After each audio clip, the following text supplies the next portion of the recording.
Wait a minute. Little one, are you here to see my Dharma form? Oh, no way! It's this guy! He's... Bro! Oh my god, it's this guy! Let me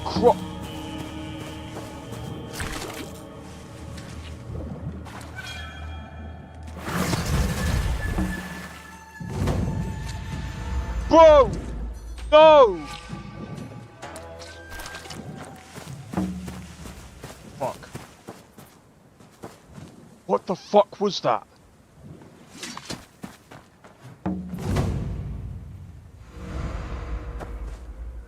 Dude! What was that? Yo!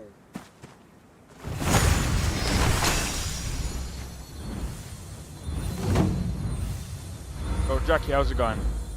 First media period? Alright, fair enough, dude. Fair enough. I don't think so. No offense, of course. I'm just not up for it, sorry. Oh, good. The finest skooma? Oh, a snitch, huh? Can't have you running any guards now, can I? Time for my morning workout.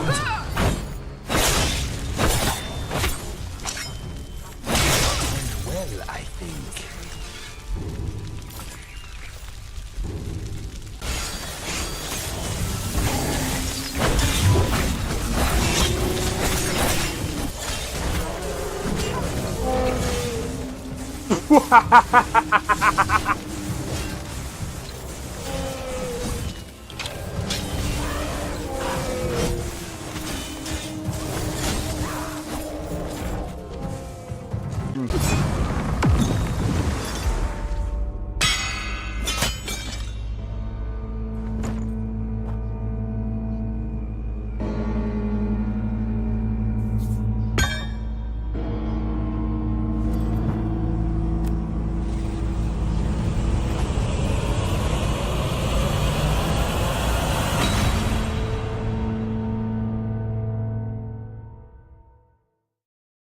Second phase.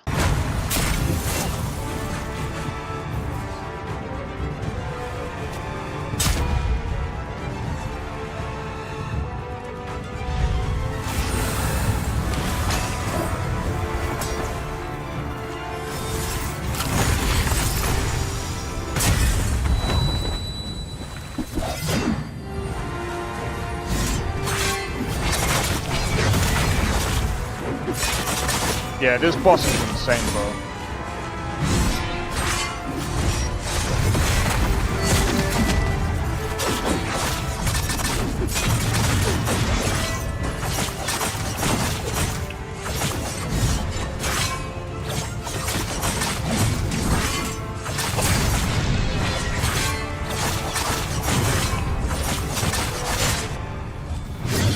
Oh my days.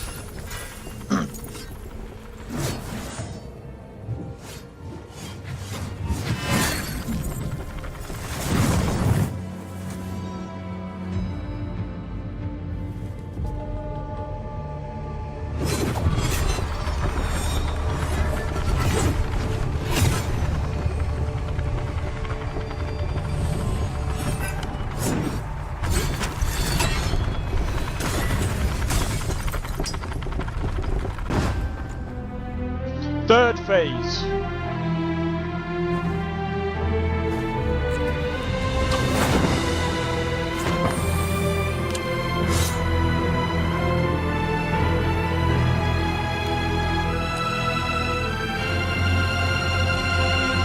He looks like Jack Sparrow.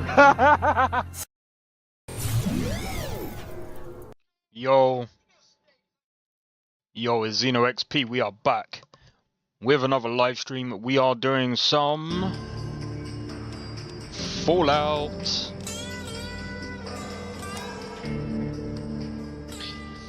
Man, it feels like I ain't played this in ages, man. It just feels like I haven't done this in a while.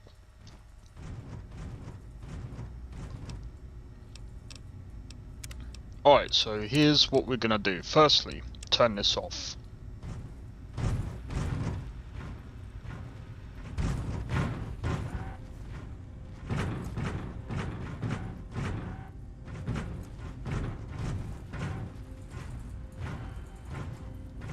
Secondly,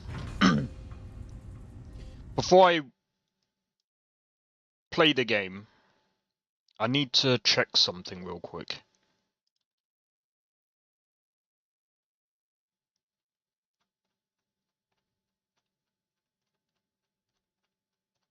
Bro, this Google thing sucks balls.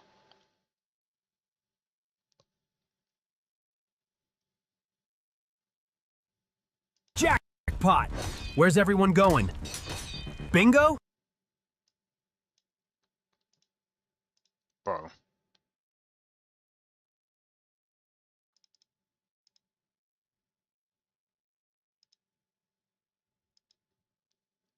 This is so dumb. Jackpot! Where's everyone going? Bingo?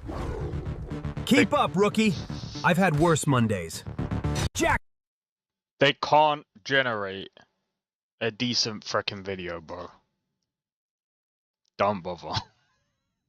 Don't bother, dude. I wanted to test it. I was just like, I wonder if it can. No, it can't. Alright, so I want to have a look at the Steam charts real quick. Oh, yeah!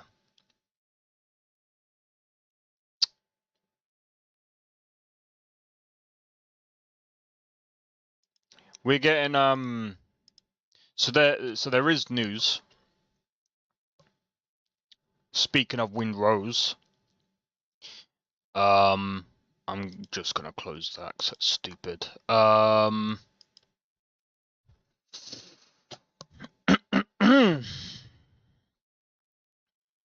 We're not talking about that.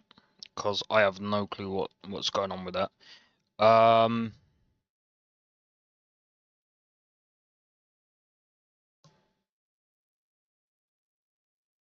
Where is it? There. So Assassin's Creed Black Flag resynced. Worldwide review. Reveal. Review, what the fuck am I talking about? So that's in 2 days' time. About 5 PM. I might cover that the day after, so what day would that be? Friday. Right when we do Skyrim. Do you want me to be honest? I think it's too little, too late. How's it going, Retrez? I think this is too little, too late. I think the people that are going to play this are going to be people that are Assassin's Creed fans. But most people will probably not buy this. I think it's going to be absolute trash. I don't think it's going to be... I don't know. I feel like they're... I could be wrong. I could be wrong.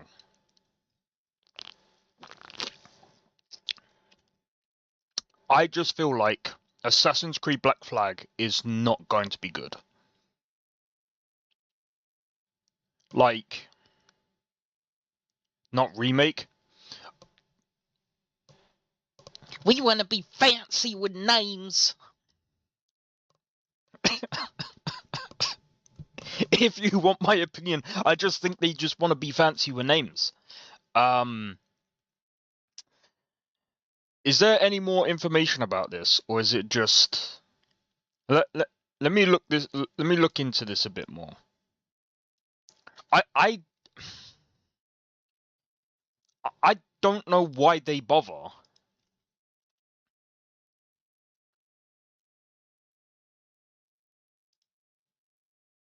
Launch date, the remake is reported to release 9th.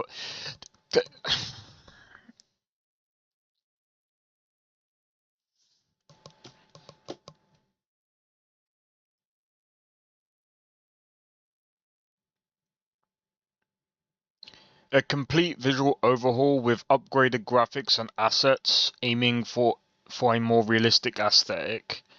It includes new story content and updates through, though modern-day Abstergo sections have been reportedly removed. While new story beats for Mary Reed may be included. How's it going, Blade? Welcome in. The second quadruple A game? Yeah, right. Quadruple ass game, more like.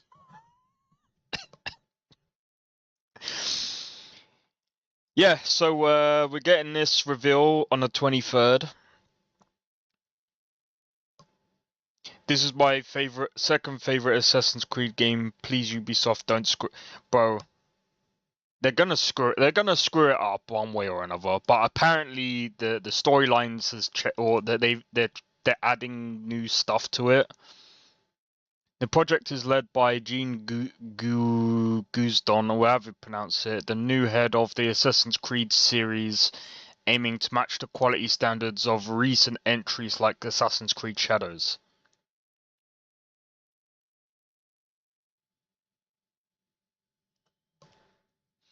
We know what happened with Assassin's Creed Shadows, bro.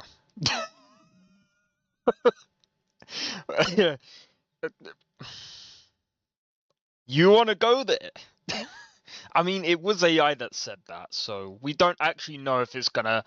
We don't know what's gonna actually happen, but I honestly don't think.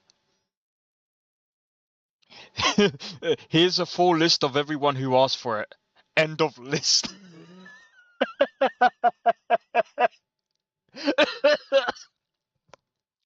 End of list. Bro, what happens if... I mean, the thing is, we've got Windrose. Windrose has been doing so well.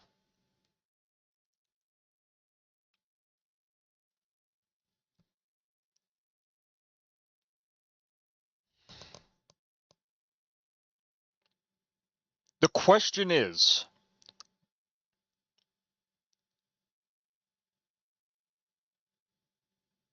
Ubisoft's game going to hold up? Because the thing is, all these guys have to do for their game is keep improving it. This game is going to keep getting better and better. Assassin's Creed Black Flag was a time that, it was one of the best pirate games out there. Now, I suppose when we look at this has to be like where Ubisoft is right now.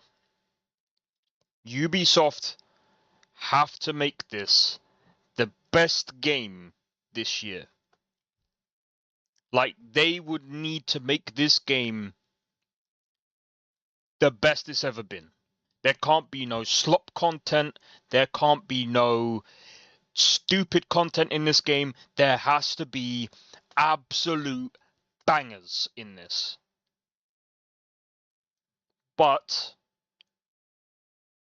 imagine if they reveal that this is done in Unreal Engine 5. If they say this is done in Unreal Engine 5, I doubt it, but that'll be funny. That would be funny. Ubisoft, I swear to God, if you mess this up, I'm blacklisting. I've already put them on a blacklist. Just for the way that they treat their customers, I don't like it. But like I said, I think we'll see how this game goes. Will I buy it?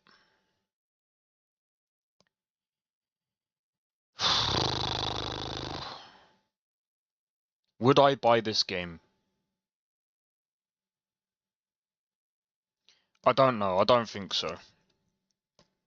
Like, the only way I would buy this is if it's actually a good game. That's the only time I'll buy this game. Never played it, so hopefully it's good.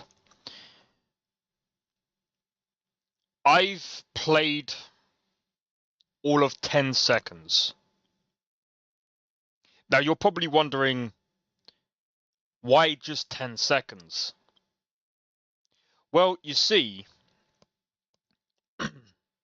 about 5 minutes into the game, and it stuttered like hell. On PC. Yes, it's broken on PC. Who would have guessed? It is so broken on PC, you can barely get past 50, you can barely get past 10 FPS. You can't even get past 10 FPS without it stuttering. That's how bad the port is on PC. Did they fix it? No, they're still selling it. Personally, it should be free. I hope I hope that the people that have got, like, the actual Black Flag gets at least a discount. But knowing Ubisoft, they're gonna be like, oh, did you buy the original on PC? Even with patches, it doesn't work, bro. I got the latest. My guy, I got the latest. I bought it. I downloaded the game. I made sure to get all the patches. I even tried mods. Do you know what worked? Nothing. It didn't work. Bro, it didn't work. So, am I glad that they're doing it? Well, yeah, for those people that have not played Black Flag, this might be really good. Because, at least on PC, good luck getting past 10 FPS. Because the physics system that they used, I don't even think is supported nowadays. So, anyway, is there anything else that I'm forgetting about? Did we hear anything about Fallout Remake? Are we actually getting a remaster?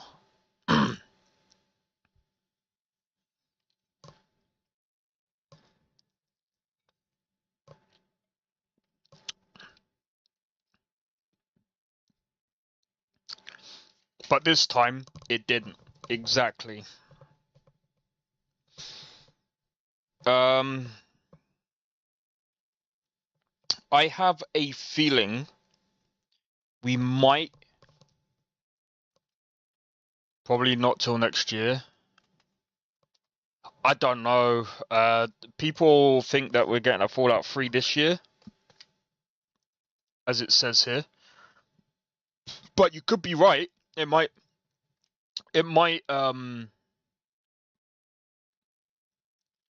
it could get shadow dropped this year, or there could be some form of announcement this year.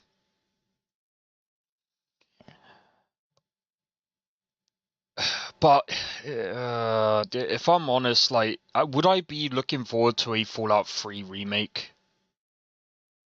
It's going to be an Unreal Engine 5, most likely have the same problems as Oblivion Remastered. Would I care? Probably not. Probably not, because they would have to do... They would have to make sure that it's optimized. They would have to make sure that they're not using two engines in one. If it's two engines in one again, it's going to be even more broke. I think New Vegas will get a lot of stuff removed. No, here's what I'm going to say. Oh, you could actually be right, actually. New Vegas could actually get a lot of stuff removed. No, you could be right on that, dude. You might be right on the money with that one. Let me just quickly. I forgot to grab the other chats. You might actually. I didn't think about that because if I remember correctly, there's a lot of dark stuff on uh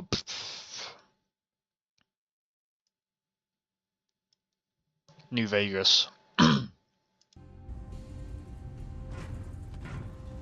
But it's gonna be unstable as well, so I'd say also look out for that as well. Can I get Radaway? Or do I have any Radaway? Probably not.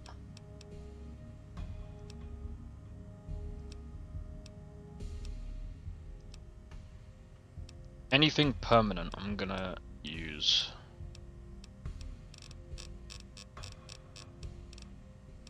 I don't have any Radaway.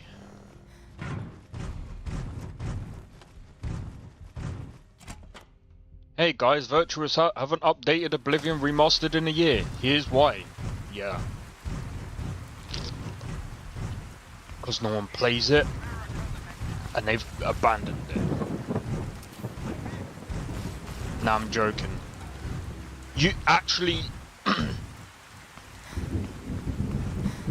that could actually be why they haven't done anything. Because they're working on like, they're working on some new games.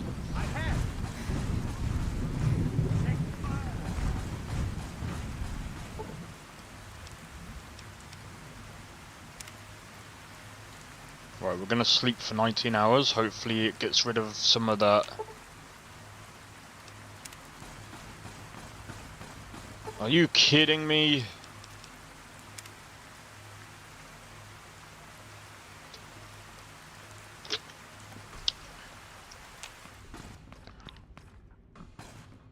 What does it say? Guys, make that make sense. It says I got 26% rads, but it's showing that I got a full health bar. Make that make sense. By the way, tomorrow I'm deciding to play Crimson Desert. Reason being is because I want to get my characters back. What the f... Really? Are you kidding me?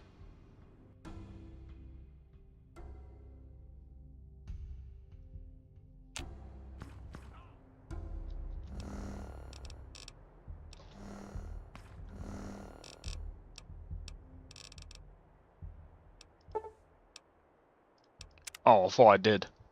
Okay. So, yeah, I'm gonna be doing Crimson Desert tomorrow because... number one, there's a farming thing that I want to do, but it's gonna require me to get a boss, and I rather do bosses on stream.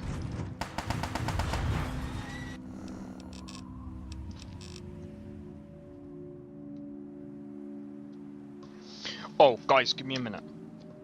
I need to do it. Be right back.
that is banging.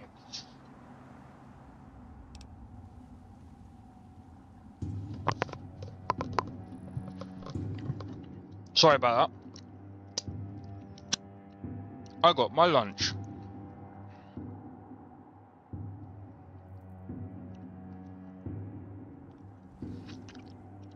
If you're wondering what I've got, it's a Chinese.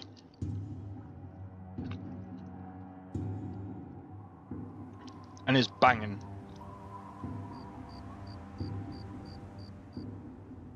Oh yeah, I did see that blade.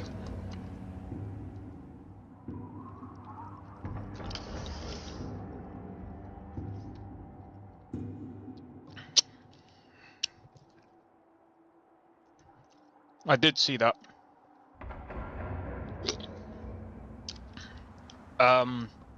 If I remember correctly,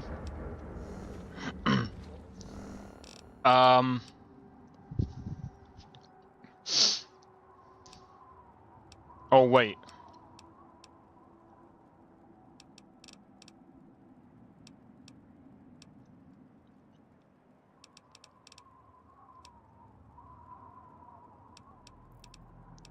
Maybe I need to go to the other place.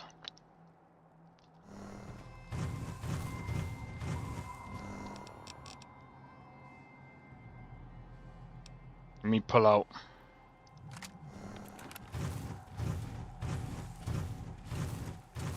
Yeah, because he's the leader, innit? Or he's the one that started the thingamajig. So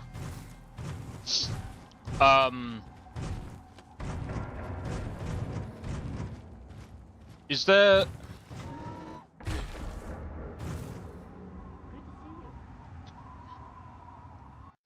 Do you know what? Let's do this.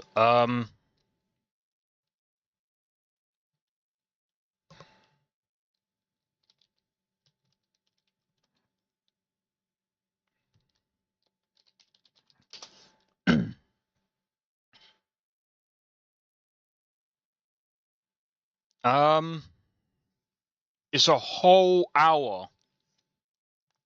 Do we react to it?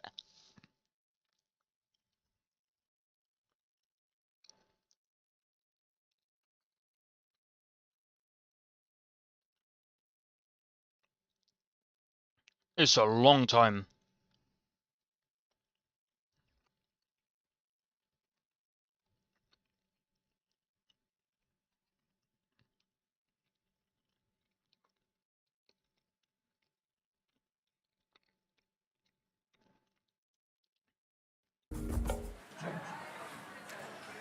Hello. This is the press conference. Oh, that's afterwards.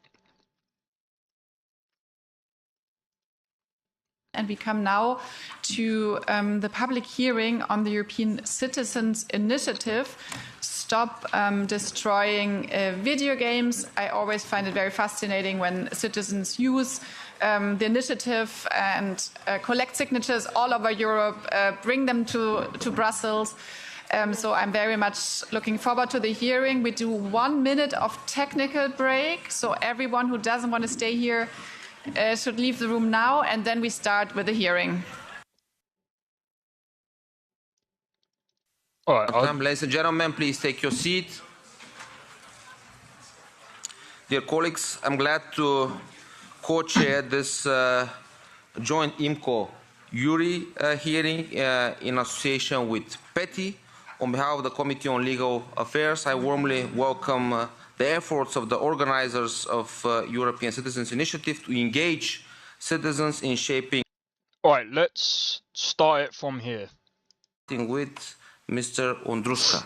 You have the floor, sir. Thank you very much. Hello. Honorable ladies and gentlemen, it's a pleasure to be here. My name is Daniel Ondrushka, and I am the representative of the ECI Stop Destroying Video Games. And for our purpose, it stands in the title, honestly. We are trying to prevent video games from being destroyed. We see video games not only as part of our culture, but also as products, and in both cases, worthy of preservation. But unfortunately, the practices in the video games industry are hindering both of these and threatening video games as a medium.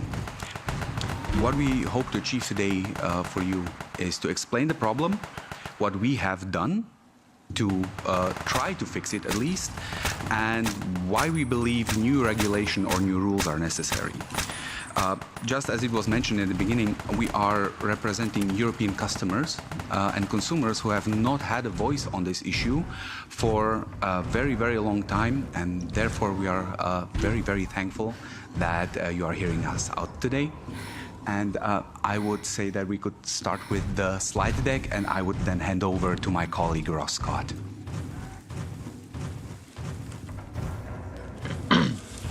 Hello, I am the founder of the Stop Killing Games consumer movement, which has many shared goals with the initiative. I'd like to clarify what it means to destroy a video game. The second slide. When we say a game has been destroyed, what we mean is a publisher has permanently disabled all copies of it that have been sold so no one can ever play them again. It would be like removing every single copy of a book or film in existence, effectively erasing it from the culture. The way this practice works is first a publisher sells a copy of a video game. However, it has been designed so that it must connect to the publisher in order to function. This acts as a potential kill switch. The customer is also given no information when the game will stop working, even though the publisher has decided to assume that responsibility. Then, after an undisclosed length of time, the publisher disables all existing copies of the game, but keeps the customer's money. The publisher also enacts countermeasures to ensure repairing the game. To ensure repairing the game is almost impossible, even for experienced software professionals. From this point onward, no customer can ever run the purchase again. Besides destroying the game, this practice is also subverting customer expectations. Most video games can work indefinitely, which has been the customer standard for half a century, including ones that connect to the internet. Alternately, a small number of video games operate as subscription services. Okay.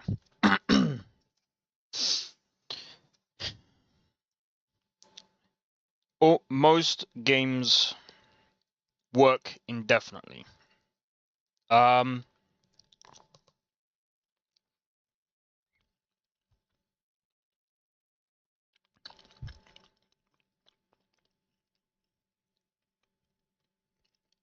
Not always true, but that's why I said most.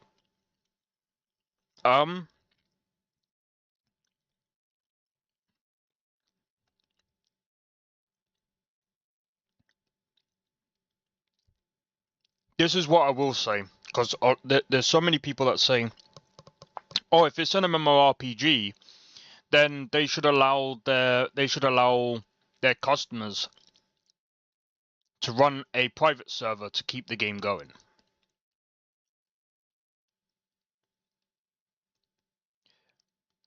Here's a counter to that argument. What if there's only one person that will ever play that game again? Are you going to pay the subscription fee to keeping it online all the time? And if someone says, "Oh, but you can host it on your PC," it still costs money to keep it going. The other side to that, that's why servers cost a lot of money, because they offer DDoS protection, they offer customer service, they offer a load of other things. How can a customer provide the things that the private servers offer, which, if I'm honest, they can't? And that's why things like that couldn't be indefinite. So, if it's an MMORPG, it would need to be... I think they do need to be...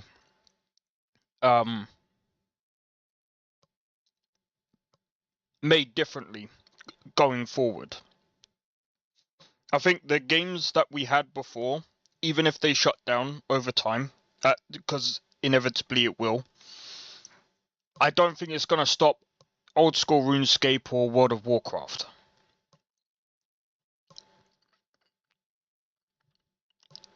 Now, Ross Scott has already said this doesn't mean that, you know, that game is now the customers, meaning as in the IP. Only that piece of software, that game that you bought, he wants it so that people can still play it if they want to, even if it's not online. Can that happen? Yeah, sure.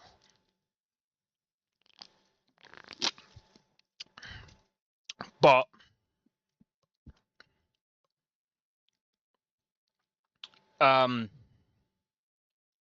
again, there's a lot of issues with a lot of this. Licenses and things like that. Some people say, oh, but that's going to be on the publisher. That's true. That is on the publisher, but for example, let's take like Star Wars, for instance. It kind of works different, right?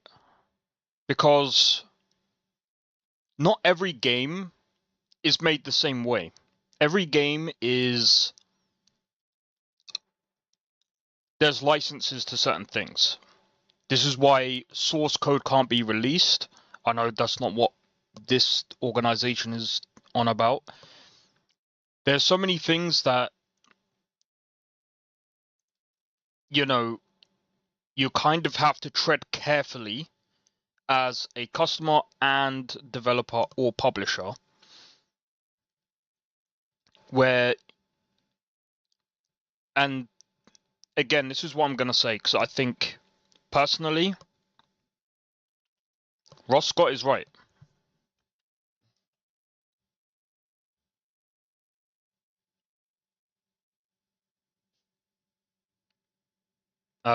So I'm just reading, video games that connect to the internet can also operate indefinitely without support if designed responsibly. So I think what he means by that is Windrose, right? You can either connect to other people, connect to a server, or offline play. I think going forward, all online games should be designed to at least have an offline feature.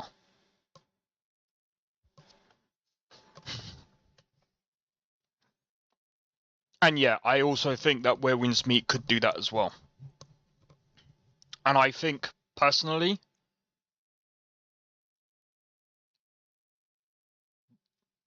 there's nothing wrong with that. There's nothing wrong with wanting that. But those inform the customer exactly when their access ends at the time of payment. The games we're referring to do no such thing. It's a bit of miscommunication. They almost always contain terms stating they can end at any time for any reason. What this means is customers have no real protections when they buy games like these. They are unable to keep them, and they are not informed when they will end. This behavior would be outrageous in other industries. If you bought a book in a store, the publisher cannot come into your home and take back your book at will. If you bought an insurance policy, you would be informed when that policy ends, not that the seller could end it at any time for any reason but still keep your money. The games being sold this way are operating similar to scams.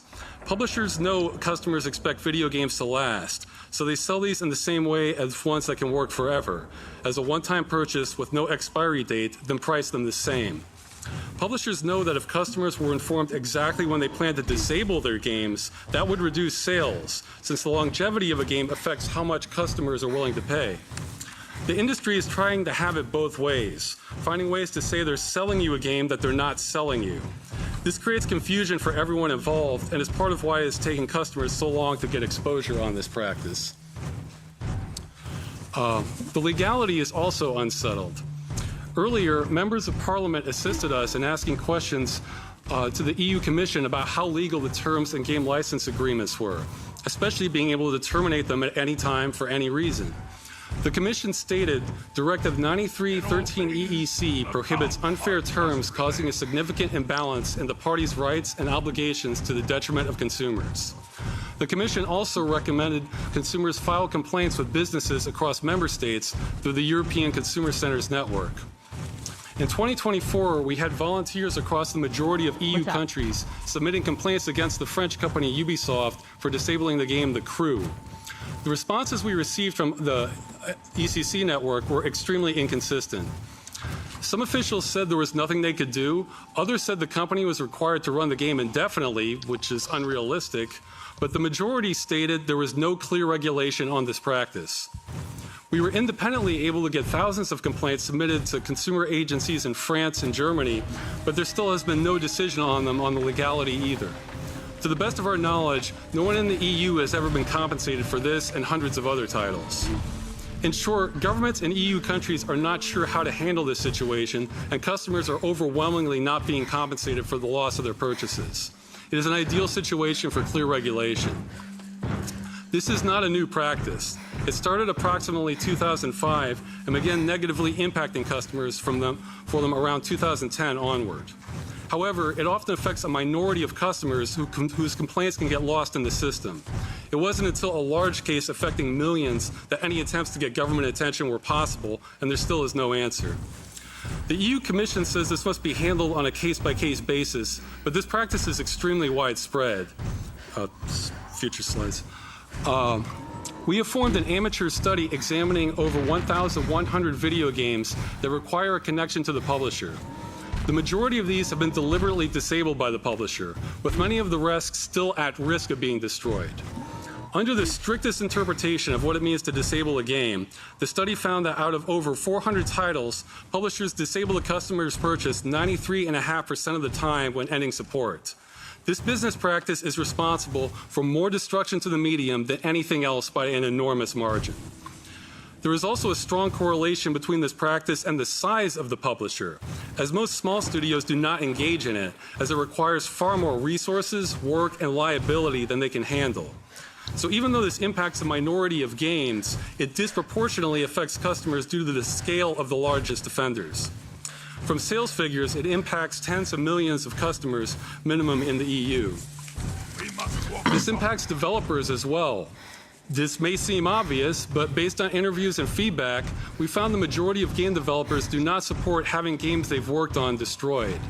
They can spend years of their lives creating them, but they are often not the ones making these business decisions, and sometimes even sign non-disclosure agreements so they cannot voice their opinion on the matter.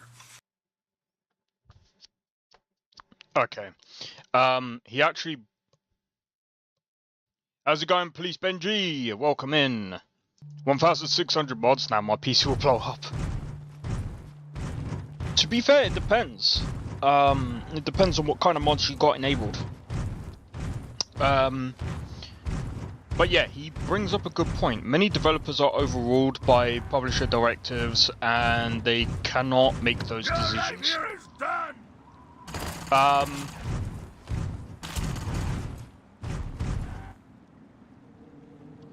You want to know the actual truth with that? It's not so much...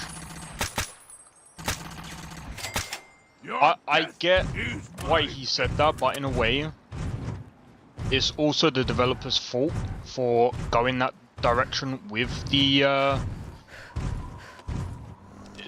This is what I keep saying so many times. If you're gonna go for a publisher, you need to understand what agreements you are... you need to understand what you're in for. Because if the publisher overrules you and your work, you're an idiot. Some people are going to be like, oh, but some developers don't have a choice. Yeah, you do. Yes, you do. It's more expensive. Yeah, I get it. It's a lot harder to publish things on your own. This is why you're better off learning how to do it, because at least if you learn how to do it, yeah, it's not gonna be maybe as One of us will walk away goddamn. alive. Publishers are supposed to make your work, yeah, better. It's supposed to bring it to, you know, more eyes and stuff like that. That's kind of like the publisher's job, is to try and get you more money. Don't bring me back. Oh my days. Your There we go. time here is done.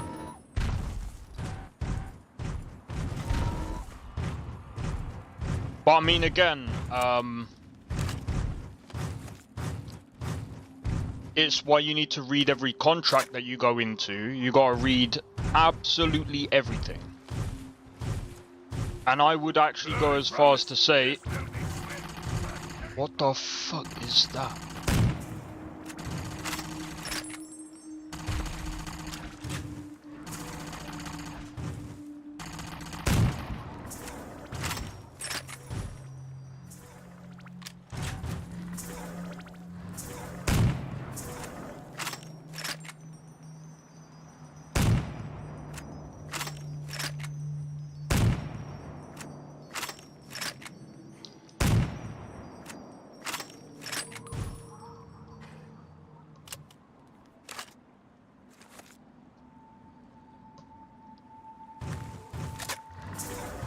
Bro, this is taking a mick. Come on!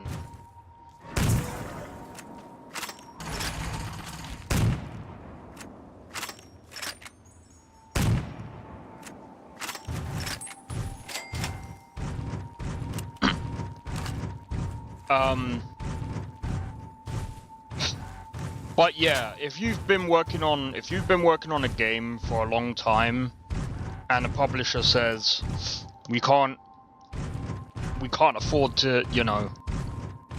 I mean, we've seen this happen so many times. The Saints Row 1 and 2.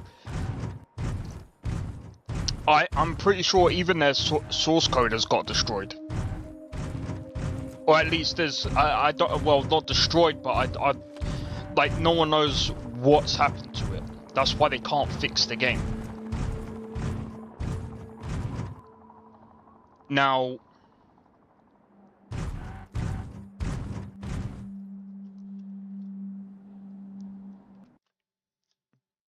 what he said here kind of brings up like a lot of problems. I think for Stop Killing Games, then there's layers to this. Number one, developers need their games in their hands, sorry, meaning they should have more control over what their game is, does, or whatever. The publisher should be focusing on publishing. And when I mean publishing, I'm talking about making sure it's on Steam, making sure that the Steam page is good, advertising. Sometimes publishers will deal with localization, which is basically making sure that the game is translated into different languages. Then the other one is making sure that it's making sure that the game doesn't violate any like rules in certain countries, because that's a thing as well, by the way. Because if there is, and this is the thing, a lot of developers don't want to deal with that. A lot of developers, you know, like, for example, if you want to publish your game in, like, say, China, you need an actual, like, you need an actual publisher. But like, Japan has certain laws against some types of games, and you have to make sure that your game runs within that. And this becomes very problematic, because that's why developers want to go with publishers, because they deal with all of that. But the publisher is also like a bank, because they're lending you money. What is your collateral? Your game.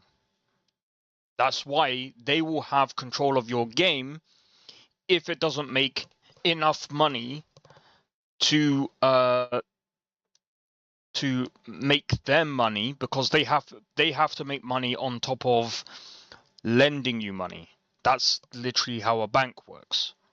When they loan you money, they put VAT on top of that. It will most likely be the same thing with a publisher. So The main point I hope that does not get lost in this hearing is this initiative welcomes any solution that will solve the problem of video games being destroyed on this scale. We want this to be as easy and as practical as possible for all parties involved, and are very open to how that is achieved. We are not even asking publishers to change their business or monetization models, only that once they end support, they do so in a responsible way. Our only goal is to prohibit this destructive practice and thus obtain basic protections for consumers and the medium as a whole. Next, I would like to address the honourable members on a huge issue that we faced during the campaign, especially the start of the campaign, the fact that the whole... Hold on.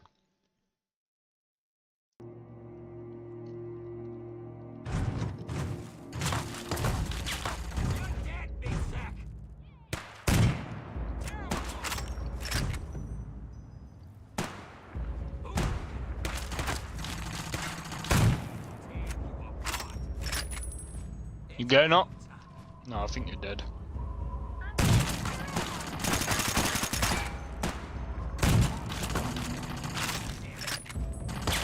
I'm just getting warmed up.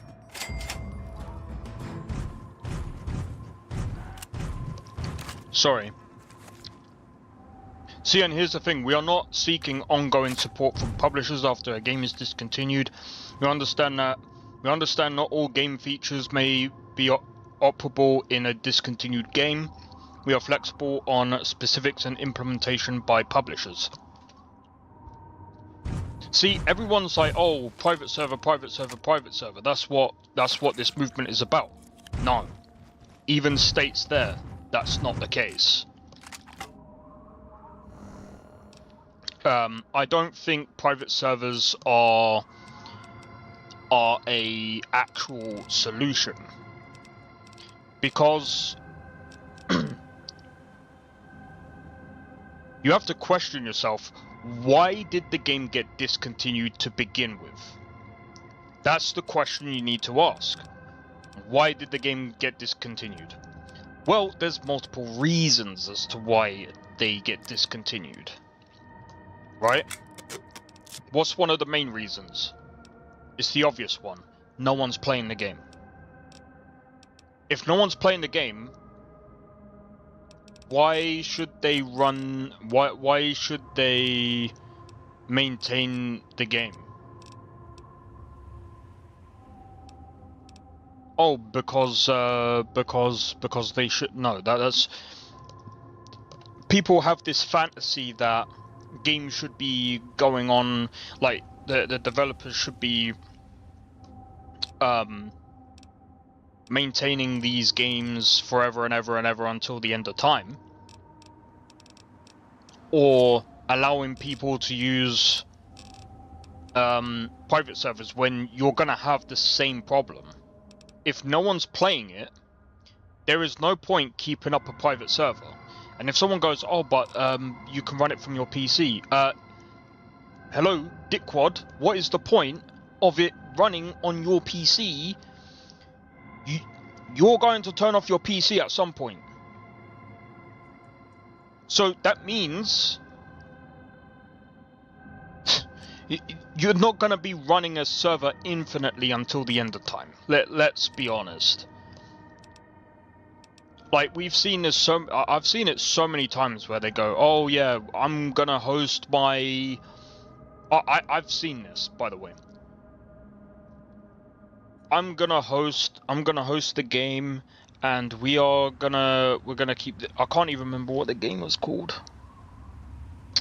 It was one of those FPS games, and it's no longer going now.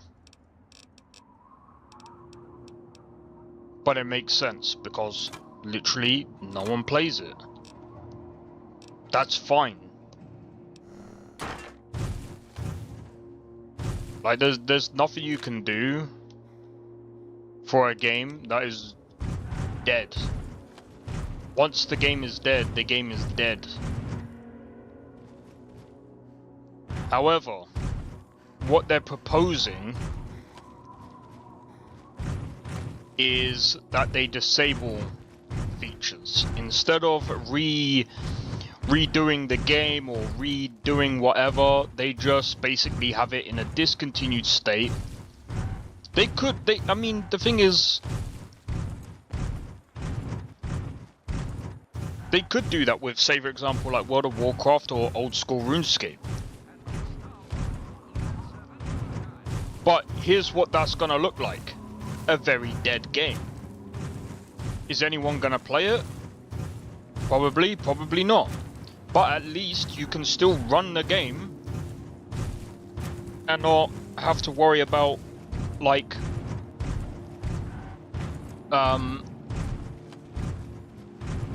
when the game ends. I only killed, and now I'm alive! Jesus.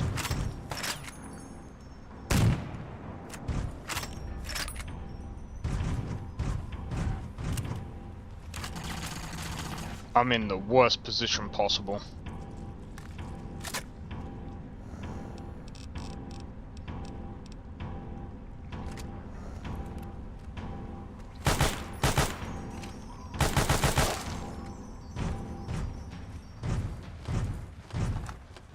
That's the last mistake you'll ever make! I'm just gonna use the normal sniper. But yeah, I think that's reasonable.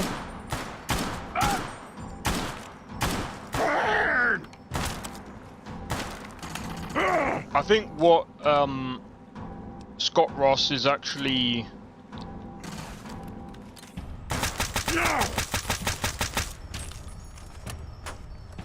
I think that's his name. I apologize.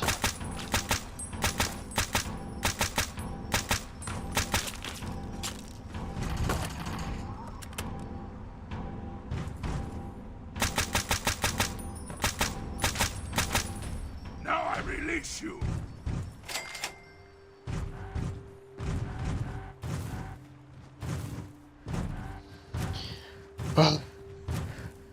Finally. But yeah, I agree with what he's saying. And there needs to be they're open to any solutions so that So I would like to address the honourable members on a huge issue that we faced during the campaign, especially the start of the campaign. The fact that the whole discussion is very unclear because the technical solutions are so difficult and there's also a lot of pushback by the industry. So I'd like to raise to some proposals we've seen from the industry to masquerade as proposals, but are simply unrelated to our issue wholly. Some examples of these are clear labelling, minimum support times, and voluntary end-of-life plans. These are not solutions, nor are these even compromises. They do nothing to fix the problem of games being destroyed in its essence. Your PC as far as labelling goes, most customers are aware of the problem, but each game is unique creative work and technical work.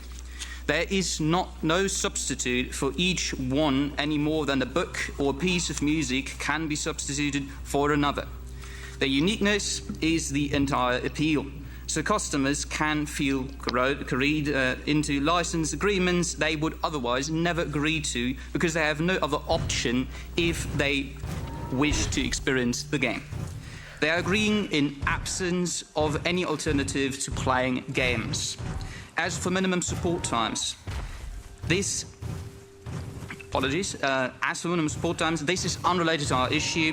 The same goes for notices of when games being shut down. We have no problem with publishers ending support at all. Anytime they wish, we only ask that they do so in a responsible and reasonable way. Finally, the option of voluntary end-of-life plans is quite literally the state where we're in now. While we appreciate when this does happen, our research shows it happens only about 4 to 6% of the time, and these conditions are exactly what led to getting over 1 million EU citizens to sign the initiative itself, requesting the EU government to address the problem. Appealing to government is not our first attempt to solve this. There have been multiple attempts coordinating thousands of people to contact companies such as EA or Ubisoft, a European company from France now residing in Canada, so far as back as 2016. In every instance, there was a refusal by companies to allow customers to retain their purchase, in some cases even actively taking their games from their libraries. Next slide, please. A statement made by the European lobby group, Video Games Europe, of which companies like EA, Ubisoft, Roblox and others, so the really big players in the video games industry here in Brussels and globally, are part of, about the movement, has said as much. They not only mischaracterized what was being asked for with endless support, something the movement has never sought, but also claimed one of the reasons for disabling customer purchases is that they represent competition to official versions.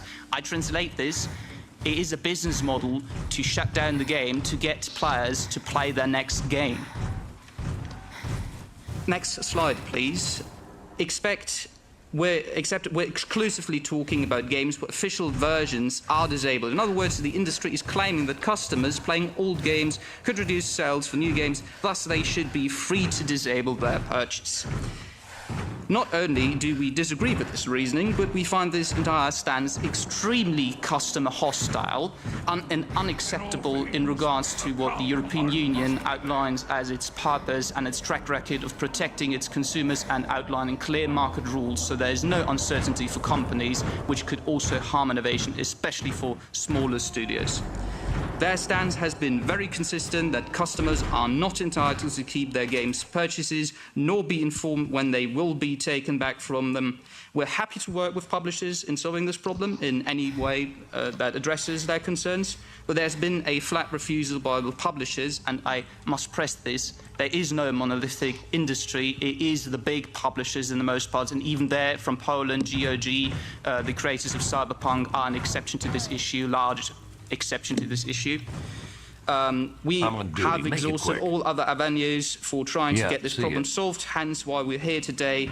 It is our sincere hope that the honourable members and the Commission are going to be able to find reasonable solutions that for all parties involved. Take a look around. I got all... Thank you very much. Greetings, Your Honors. Thank you for your attention. I'm Professor Alberto Hidalgo Cerezo at University San Pablo CEU, Madrid, a PhD in law, Jean Monnet professor dedicated to consumer law harmonization, especially on digital consumers. I'm a member of the European Law Institute as well, among any other associations. We're getting a little bit short on time, so I'll be fast with my intervention. Thank you. It is based on 3 basic points. First one, we've got it on the screen right now. We're seeking for a rebalance, for an adequate consumer protection in the digital single market. We are addressing what we consider an unfair practice. When a game is functional, it should not cease to function as a result of a deliberate and avoidable decision. This raises concerns on planned digital obsolescence, where products are rendered unusable despite remaining technically viable. Under the current framework, national authorities are reaching divergent solutions, which undermines legal certainty for the EU consumers and fragments the digital single market. In the lack of an action, we may end up reaching incompatible solutions among the 27 countries. There is thus a clear need for harmonizing rules, a common European approach necessary to ensure fairness and consistency. Second, please, next slide. Second, European Union as a global leader in consumer protection. Nowadays, it is almost impossible to develop as a full citizen without being a consumer, even more a digital consumer. We all buy goods and services in our daily lives, taking part in the single market with a high level of protection. In the end, it's easy to see, protecting European consumers is protecting European citizens. Primary EU law remains constant in securing a high level of protection for consumers at the maximum legislative level in the EU law. For instance, Charter of the Fundamental Rights of the European Union, Article 38, Union policies shall ensure a high level of consumer protection. Or the Treaty of Functioning of the European Union, Article 12, consumer protection requirements shall be taken into account. Give me a shout if you need anything else. In defining See you later. and implementing other Union policies and activities. Or 169, in order to promote the interest of consumers and to ensure. Jesus Christ. It's a lot to take in. Right, I'm gonna stop that because it's just droney, bro. However, there's a lot to take in from that. Any trouble in this area? Nothing I can't execute.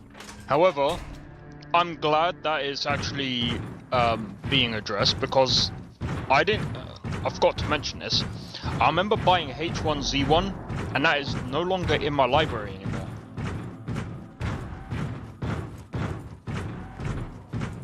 I didn't know that. Well, actually, I'm gonna double check it actually. But see, that's the good thing about Bethesda in a way, because Bethesda still allows you, like, they've still got Fallout 1. They got, well, then again, like, it's not really Bethesda's game, but I think they are still maintaining it, and it actually still works. Fallout 1 and Fallout 2, that is. Fallout 3 is still playable, Fallout New Vegas is still playable, but yeah, you do have to add mods and stuff like that for it to be a bit more stable. But that's because the engine that it was running in, and because of the implementations that were done to the game, aren't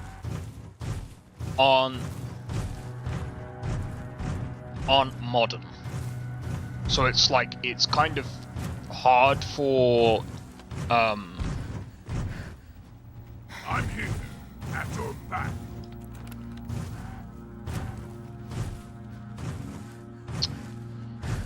it's kind of tough. If it's hard to really explain, but it's a lot to really just take in what was said. But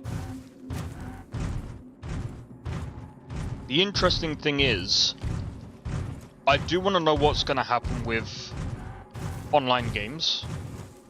I kind of want to see what happens with.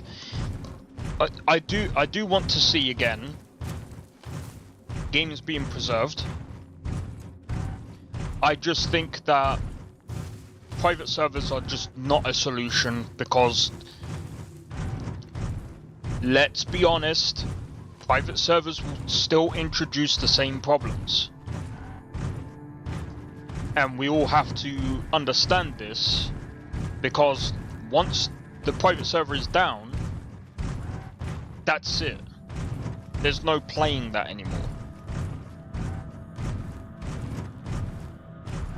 It still takes someone maintaining it. I think there needs to be a way of being able to play that game without anyone needing to touch it, without it needing to go on a private server, without it needing anything like that. So the best way that could happen is disabling the online.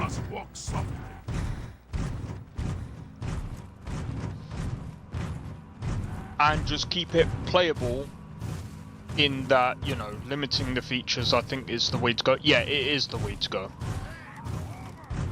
No more games! Die! Be thankful. I was merciful. Limiting some of the yeah, limiting the multiplayer features is fine, because it means, you know,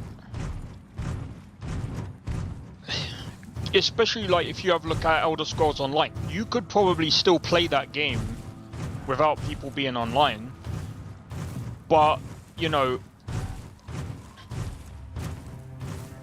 I would prefer if it was moddable. Personally, I would say some of these games, they should have it somewhat moddable.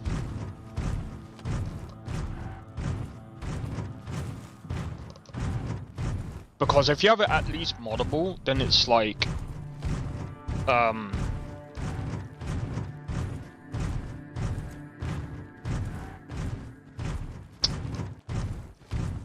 yeah.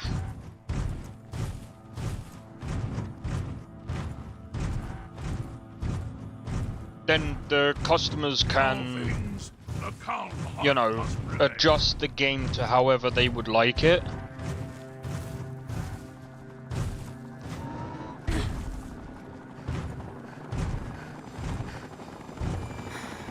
Is this a good thing or a bad thing? I think this is a bad thing, right?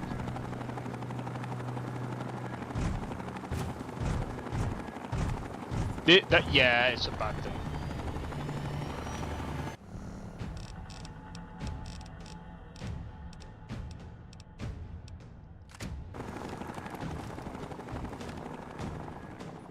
Your life here is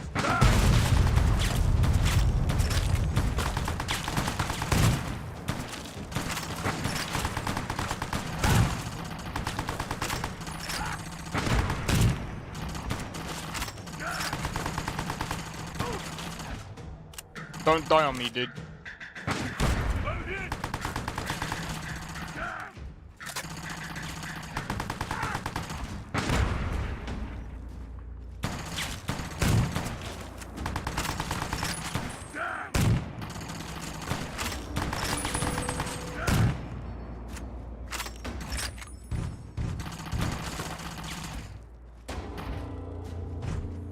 Can't see.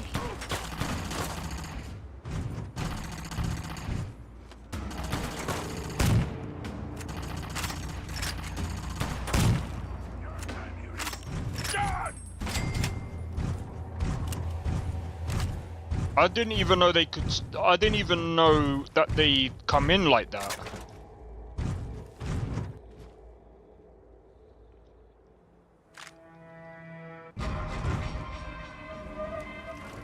What? Where?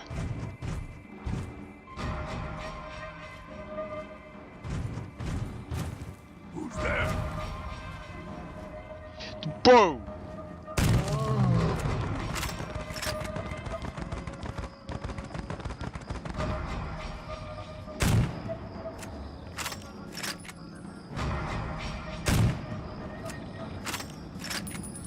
Hiding's a coward's game.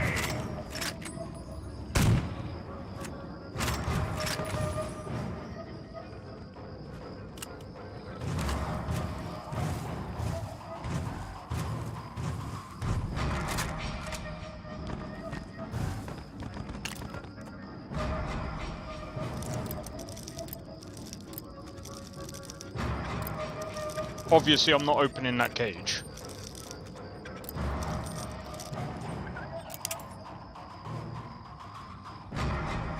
I've got no bobby pins. Well, that fucking sucks.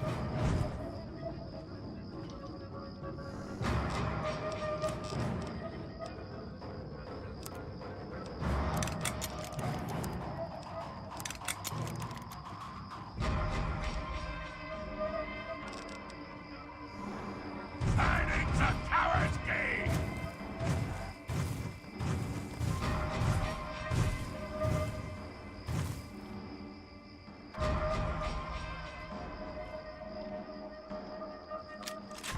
Nah, do you know what? I'm gonna allow it.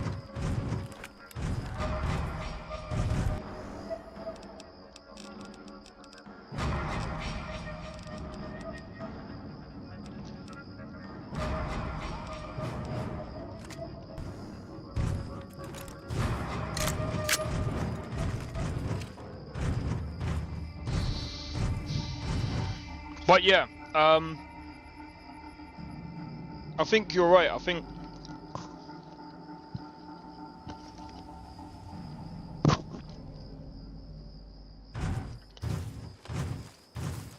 but I think preparing the end of life thing. So like if you're programming the game, but also I just remembered something. How does de novo work? Because isn't that an online thing as well? How does de novo work? Because I think that's another reason why companies have the online feature to try and prevent pirating.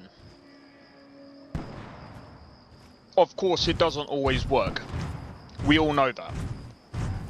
But it's just something I just thought of.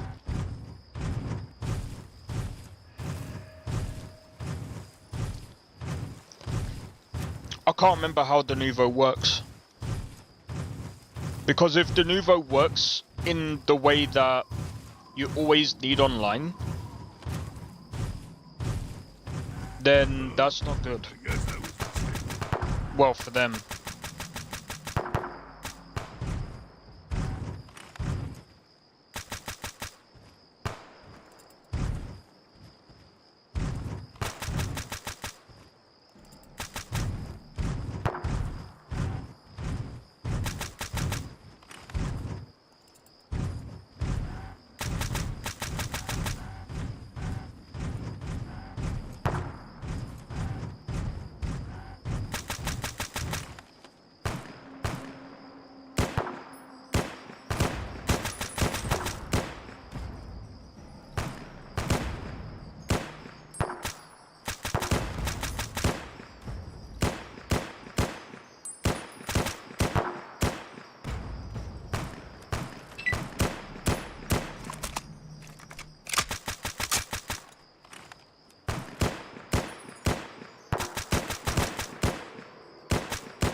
Your life here is done!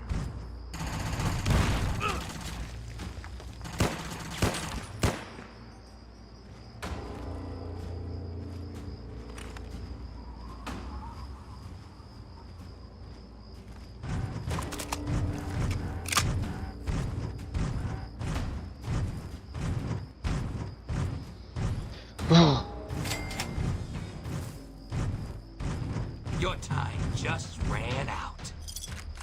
Yeah, tear him apart! Ah. Come on, come on! Oh!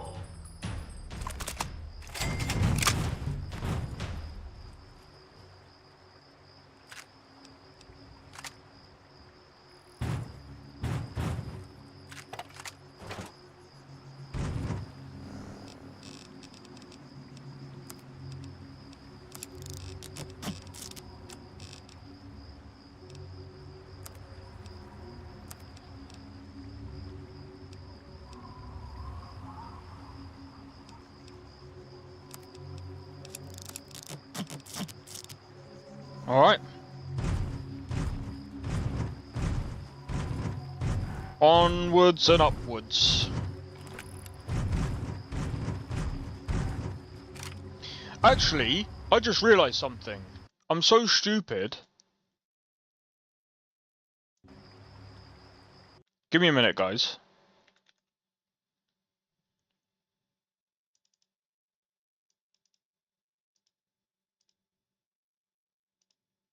We could do this.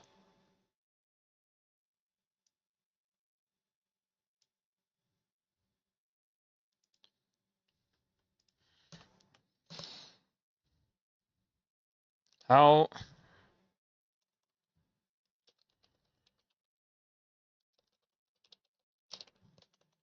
Killing...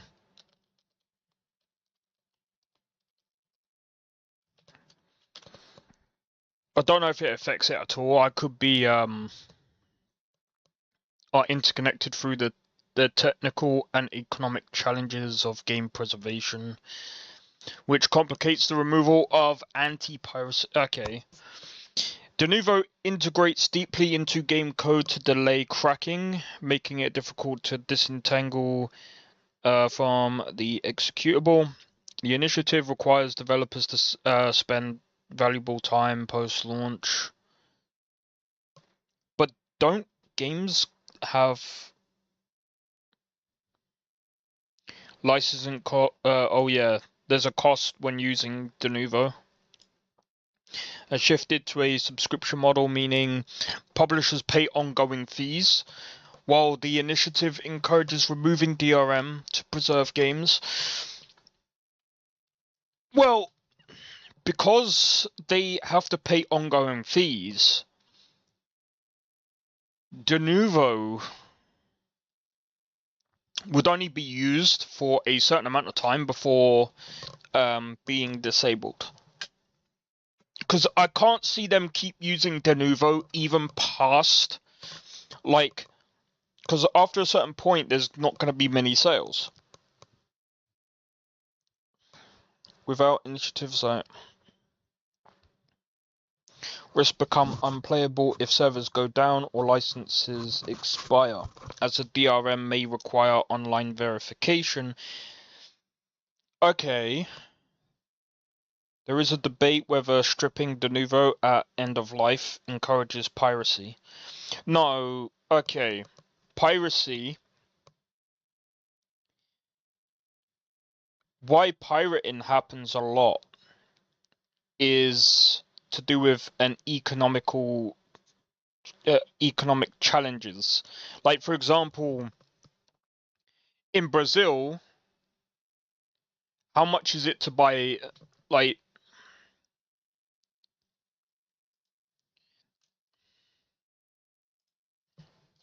how long would it take for someone in Brazil to get a PS5 or Xbox console? This is an example.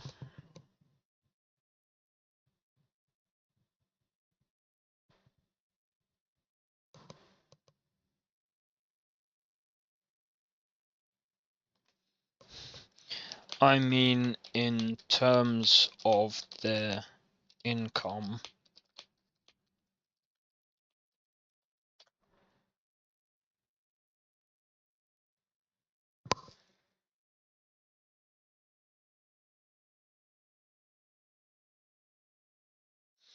Here you go. A PS5 can cost around 221.8% of the average monthly salary, meaning a person would need to spend more than double their monthly income to afford one. This high cost is driven by, that doesn't matter. While prices have fluctuated, the consoles remain largely unaffordable for the majority of the population, with even a single game representing a substantial portion of a minimum wage worker's monthly pay. Now, if you have a look at Brazil, right, this is just one example. Look at that. 221.8% of the average monthly salary. Do you guys think, now this is a question for you guys, do you guys think AAA games are going to be worth buying in Brazil?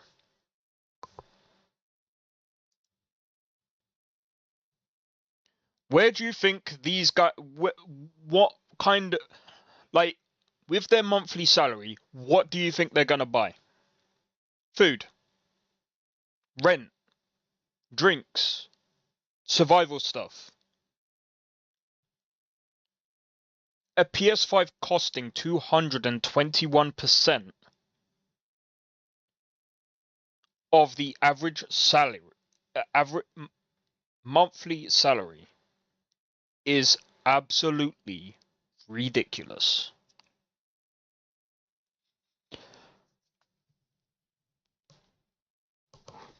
Imagine the online. These guys have no choice. Really, when you think about it. Why is that? Well, bro, like, how much does a AAA game, does a new AAA game cost in Brazil, and compare that to the average salary?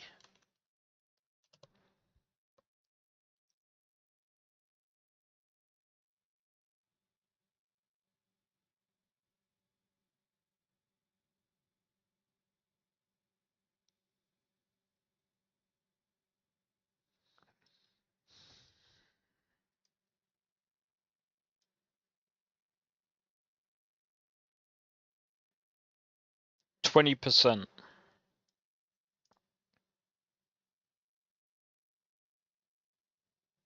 But what we're not taking into consideration is how much is food, how much is rent, how much is all the other stuff. But that is ridiculous.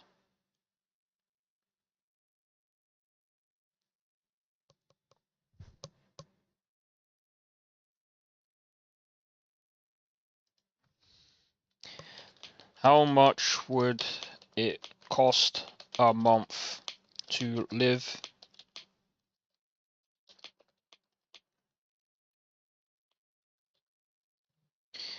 This is what we gotta go by.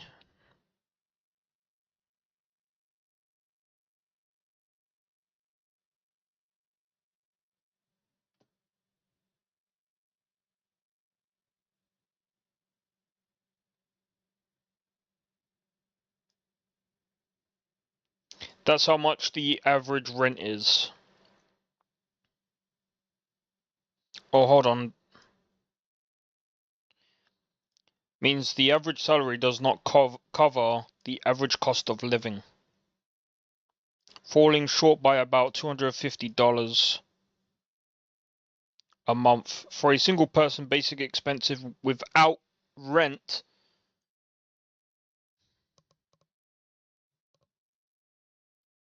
Oh my days. Oh fuck.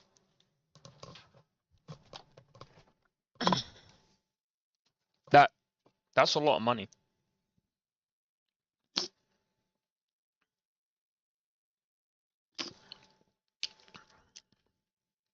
That's why they pirate. No disrespect in that, but that's a lot of money, bro. That's bro, like, just imagine you go to work, you come back, and then you're like, I want to buy a gaming system because I need something to entertain me, man. You're living down bad in Brazil, man.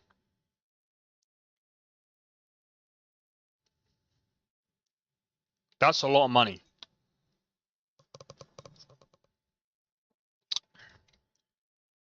I think the Western countries take this for granted as well, and I think this is why we still don't understand why piracy happens. Or, well, at least a lot of us do.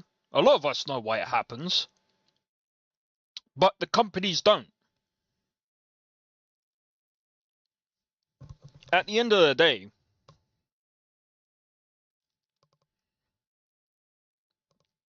and this kind of ties into the whole stop killing games thing as well. Now imagine you're living in Brazil and the game that you paid for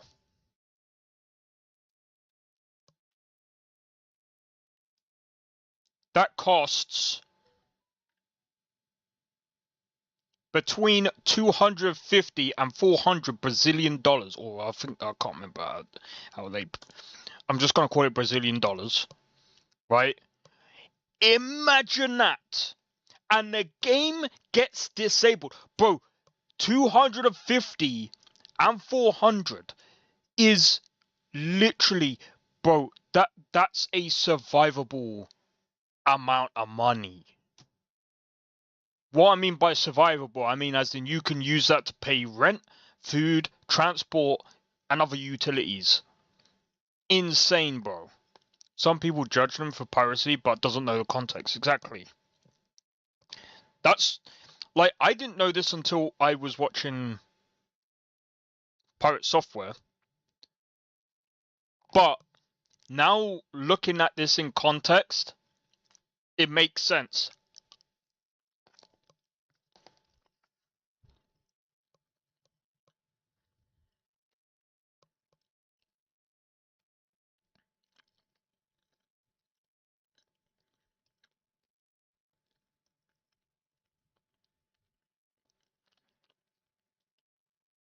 That's a lot of money.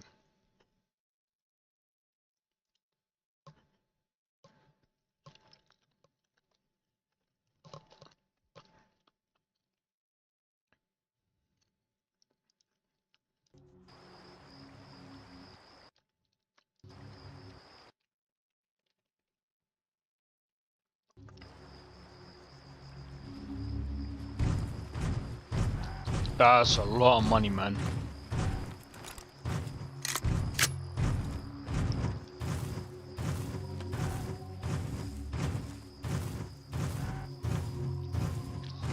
And just think, like,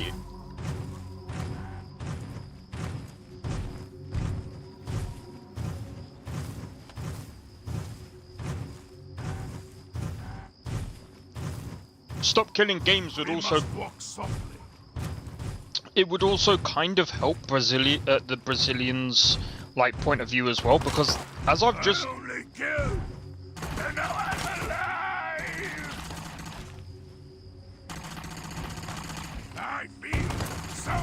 I don't even know what we're fighting.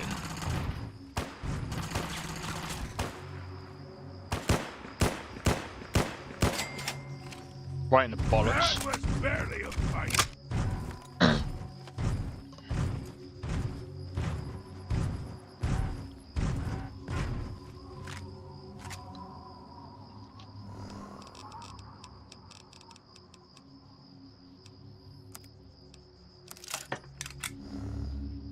So, I mean, again, like, just imagine you're in Brazil, the game that you bought and paid for is now deleted from your library. How would you feel? You either eat or play if you go legit. Exactly. I'll tell you how I feel. Imagine if they take Skyrim. Bro, imagine if they take all of the games off you. How would you feel? I know I would feel pissed.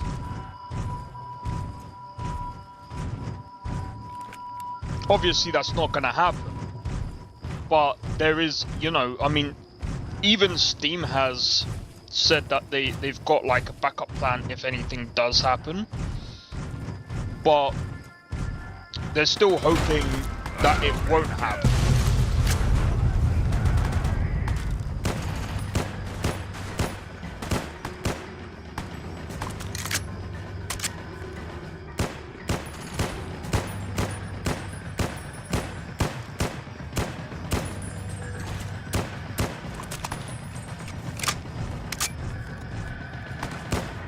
Your time, Uly's done!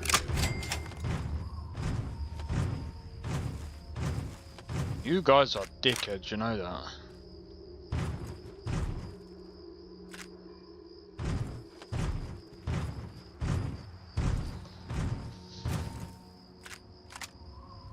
But yeah, like I said, I would be really annoyed. Because, you know, you would have spent a lot of money just trying to, just basically being able to go legit. And knowing that you basically can't, it's like, bro, I've paid all this money for this game. And just imagine, like, Where wins me? One of us will walk away alive. Where? Big! Big! I can't see her. You're gonna die! Get off me!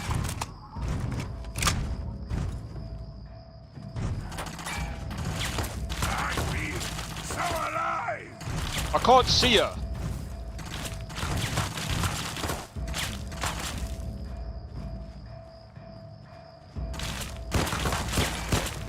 Eat it!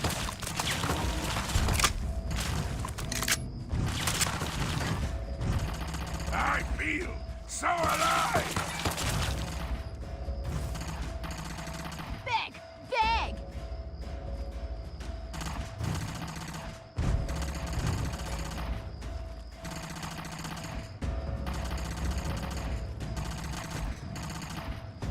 Bro, I'm pretty sure this is bugged.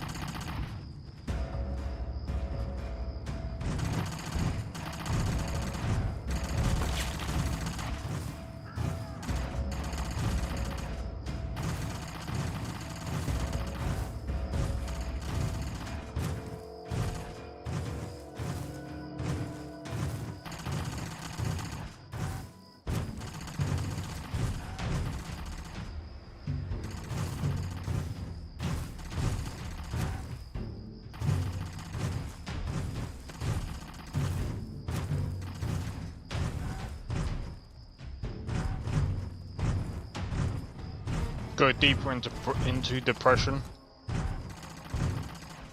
Spiraling into depression.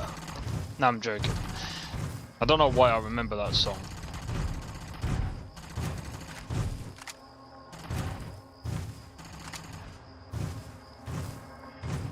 Oh, do you know what?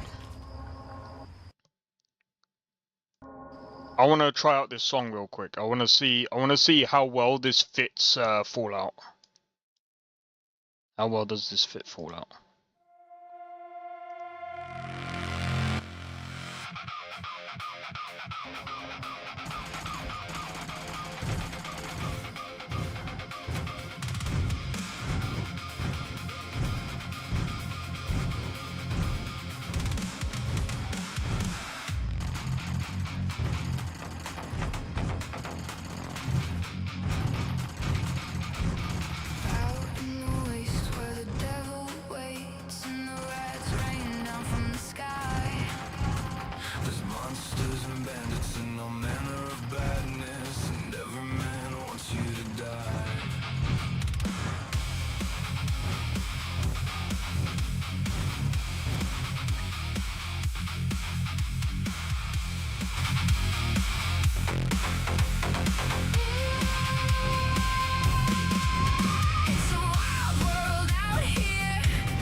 This is sick.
That's sick. Yo. That fits. Alright, what's this one?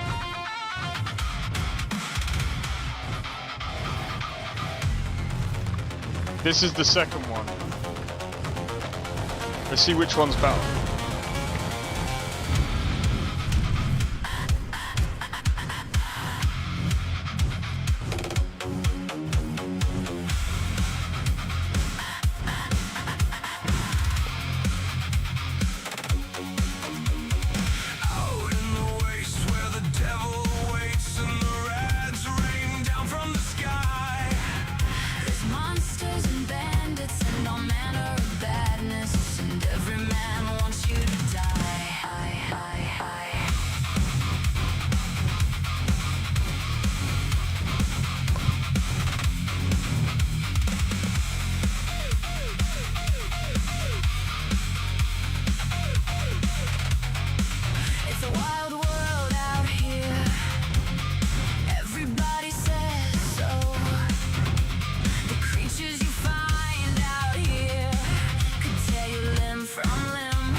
Ooh.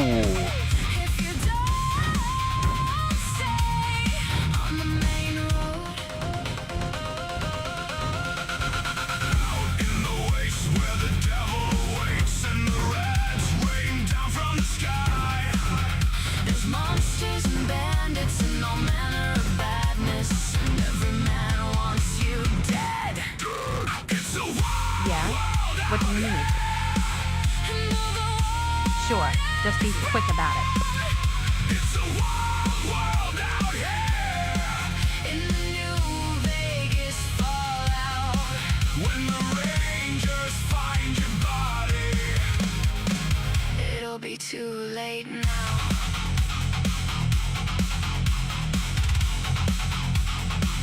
It'll be too late now. There ain't no end to the rain, it comes back around like a boomerang. And there ain't no gold in this dirt, just the bodies of the damned and the hurt. You wanna walk around with your gun in your hand while you sing your song like a one-man band, and you think you can walk on home. Out in the waste where the devil waits. Bro, this sounds so good. There's monsters and bandits and all manner of badness, and every man wants you dead. It's a wild world out here. Wild world over water's bright. It's a wild world out here. Wild world in the New Vegas fallout. When the Rangers find your body, it'll be too late now.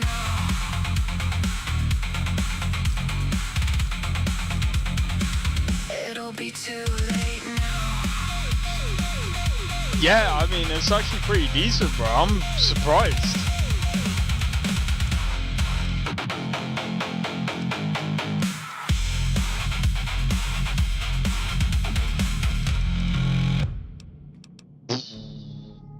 If you feel your life falling apart, all in the dead of night, I can fix your heart in Night City.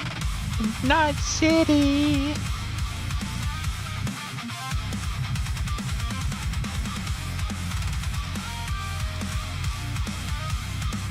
Dude.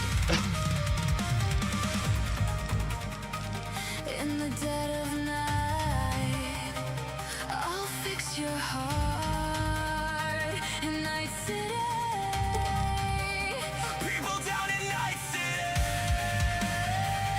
This city AI idols? isn't meant for Maybe. If you say your life is meaningless, I'll be there for you. If you say your life is nothing, I'll be there to fix your heart. I could fix your heart. Alright, I'm not gonna use that anyway.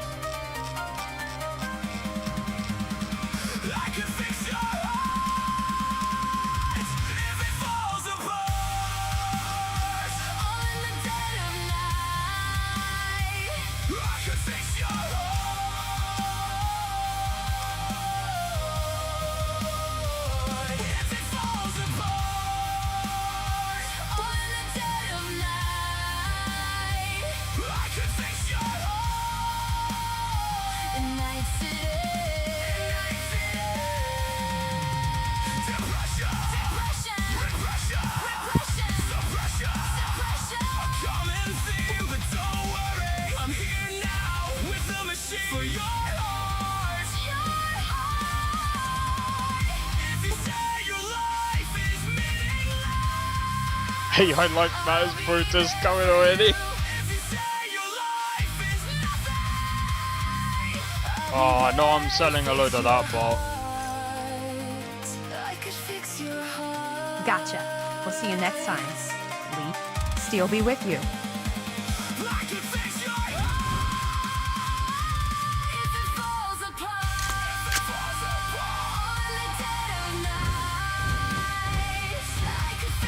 Well, it was.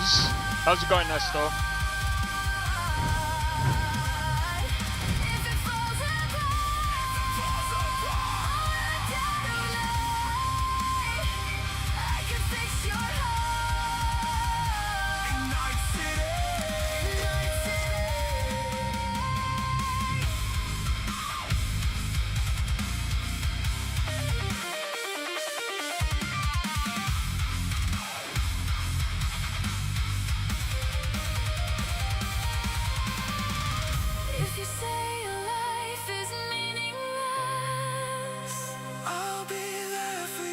That's actually quite sick, actually.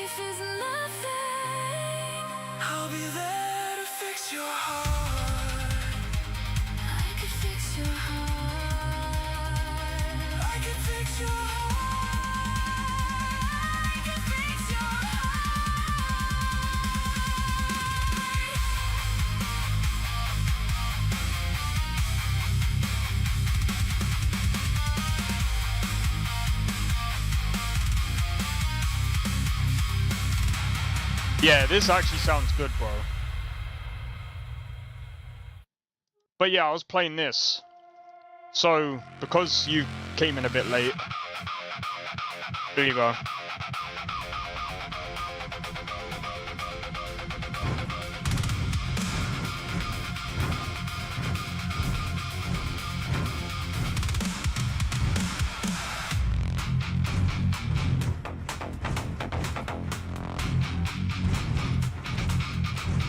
There's the whale.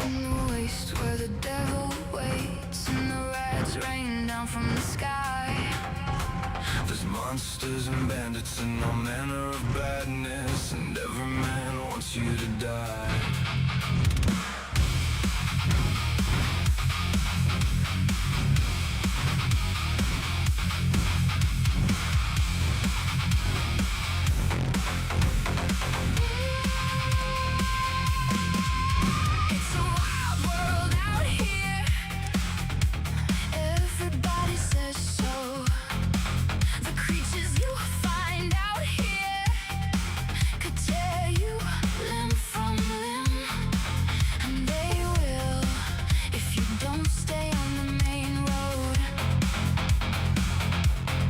Duh!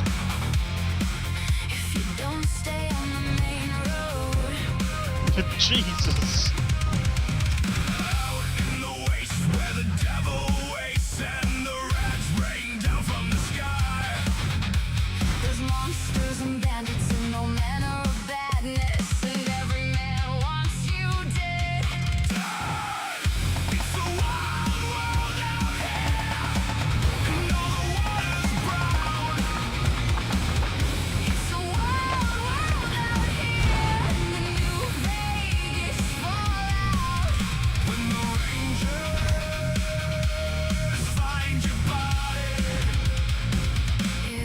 Too late now.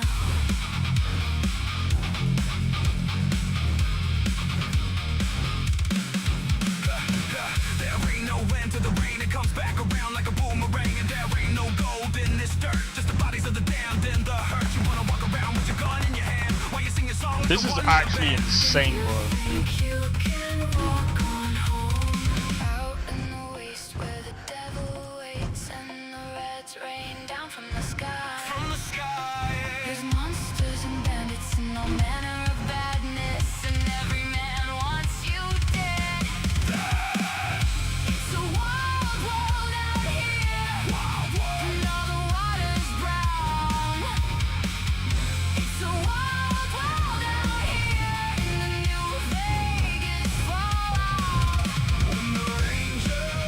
What is he doing, bro?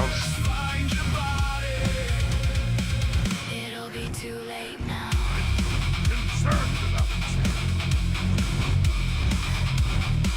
It'll be too late now.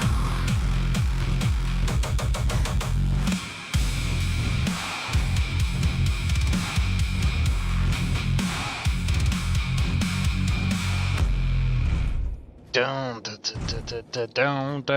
down, down. So this one's the second one.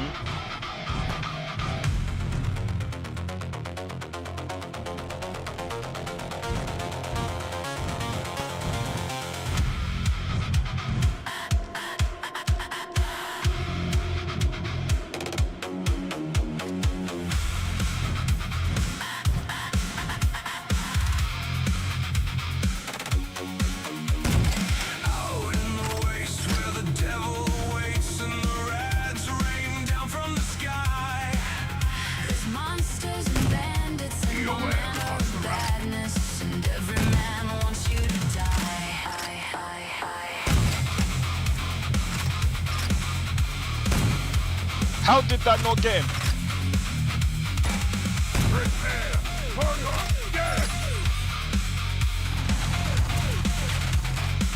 It's a wild world out here. Everybody says so. Come on. Creatures you find out here could tear you limb from limb. And they will if you don't stay on the main road. If you don't stay on the main road.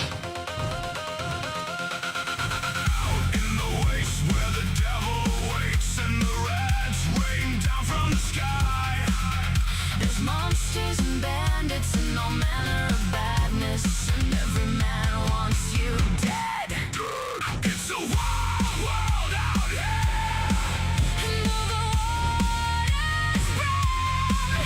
It's a wild world out here, in the New Vegas fallout. When the Rangers find your body, it'll be too late now.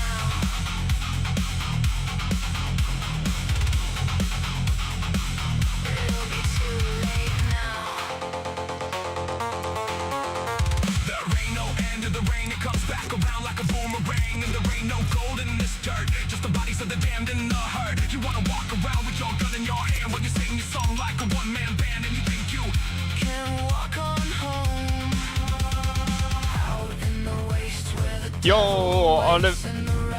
Olivier, how's it going?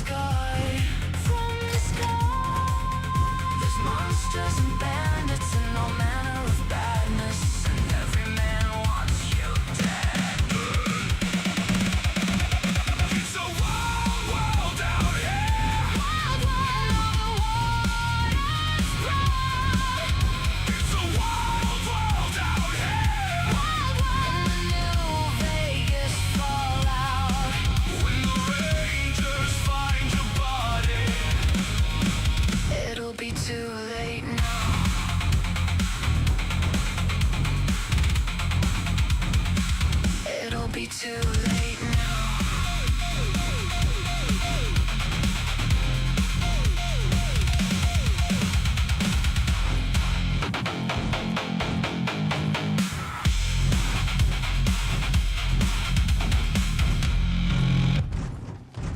Bro, that is sick.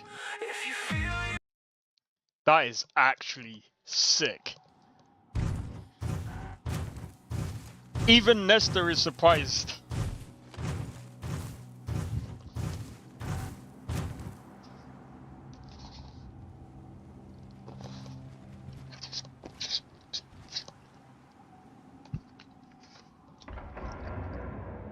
I think if I could, if I had the money, I would get a lot of these AI songs and I'd just give it to a talented band. The reason why I said a talented band is because they would be able to play it live. Easy. We should be mindful.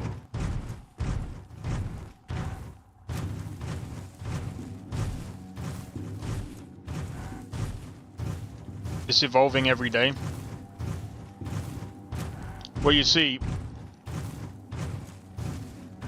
that's the one we've been using.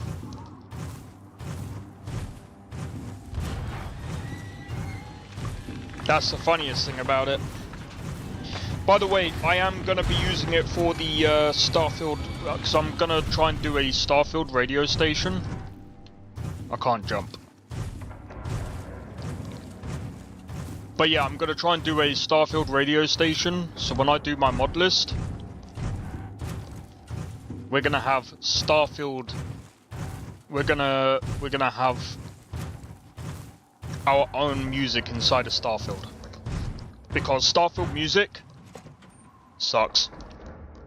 And everyone knows it. Hell. Do you know what's crazy? How do you go from having good music tracks to having, like, meh? Sweet. Yep.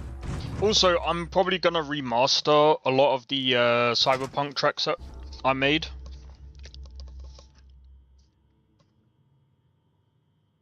With the 5.5 update. Because it sounds so much better.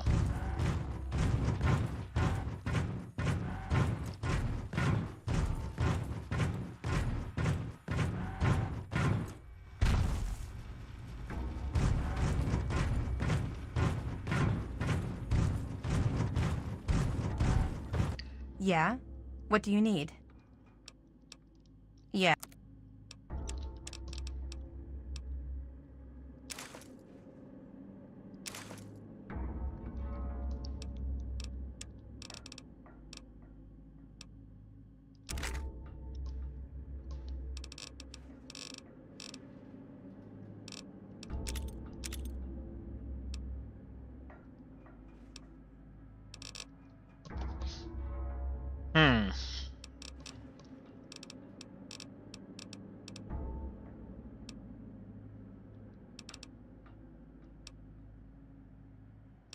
Oh, I could just repair that.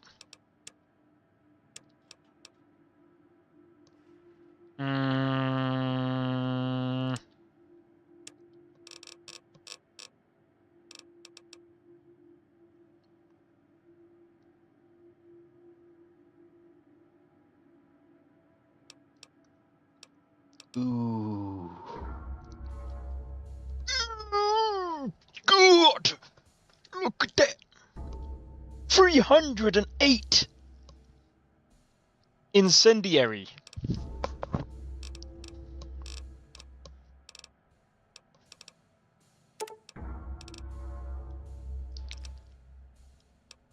I'm probably gonna leave that.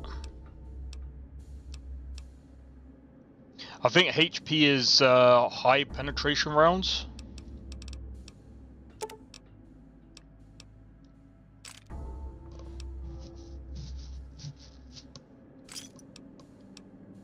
Gotcha.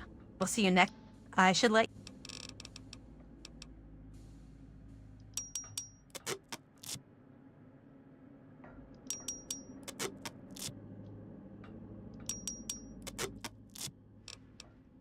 Steel be.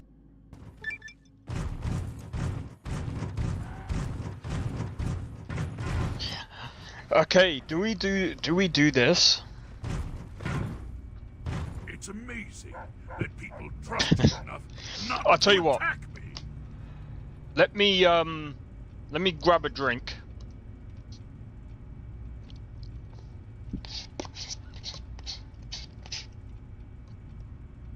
And yes, I ordered the Chinese before streaming. because I was like, I'm hungry. I haven't even eaten today.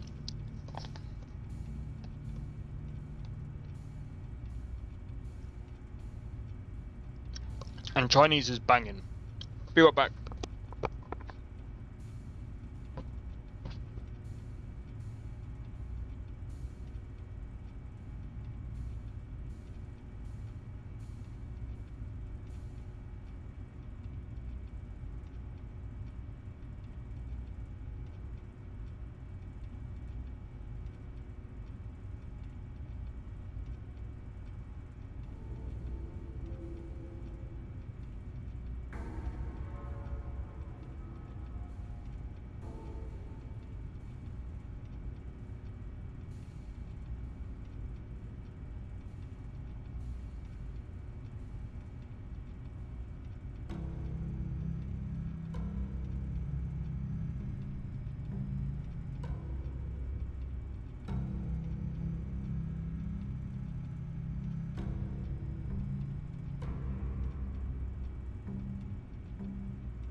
But yeah, what was I gonna say? Oh, do you know what? I was tempted to play Crimson Desert today because, dude, I just want to be able to play my other characters. You know what I mean?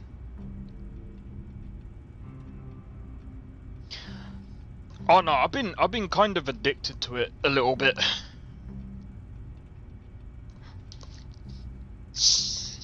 Mostly because I want to use that other character, plus I guess it's like a sense of achievement as well that I'm getting in the game.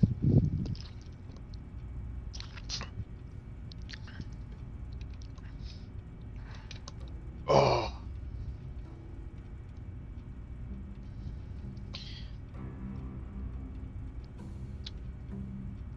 I don't know what it is, but it's like... Alright, don't get me wrong, I love Fallout. I love where we are in Fallout as well. Like, we're getting so far in this game. Yeah, I have a love-hate relationship with Crimson Desert. So I'm kind of taking a mini break, even though I'm still sat here. I just feel fucking tired. Like, I can't even explain the fatigue. It is so weird. See, this is why, in a way, I prefer streaming. Because, like, I can take a break and just, like, chill chatting to you guys. Even though I can still play the game, I just feel... I just wanna, like...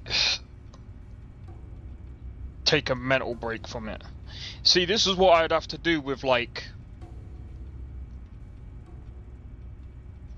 Resident Evil. But I'd be taking more than just, like, one little break.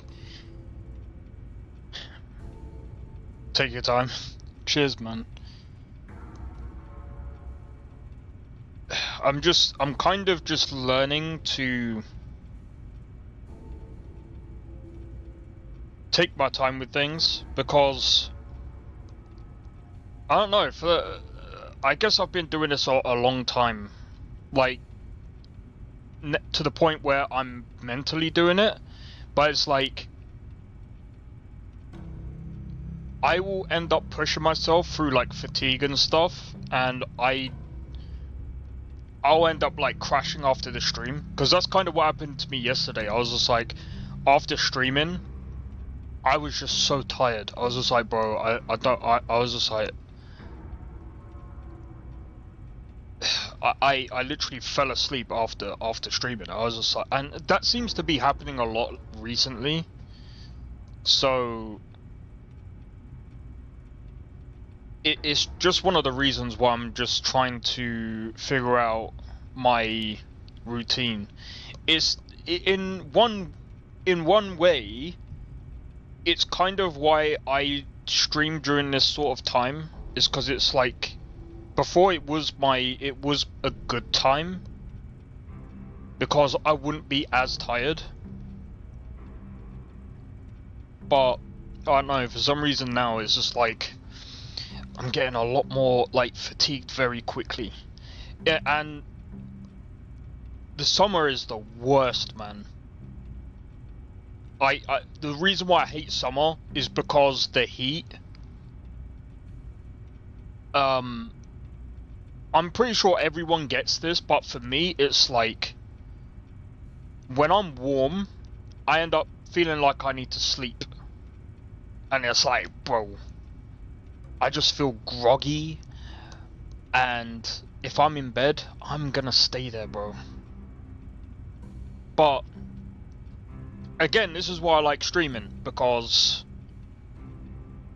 I can take my time and just speak to you guys. And, you know, if I was to do, like, for example, if I was to do what I use, well, if I was to say work in, like, frickin' Aldi or whatever, bro, I would be screwed. I would be screwed, because I'd be, like, so tired. And I wouldn't even be able to take a break. I mean, I think you can these days. But I was the same in game testing as well. When I was working in game testing, and I was feeling like I was gonna fall asleep at my desk, I just pushed through. I just kept pushing and pushing and pushing. And I think eventually, I think that's when I started getting a lot of the headaches. I was just like, okay.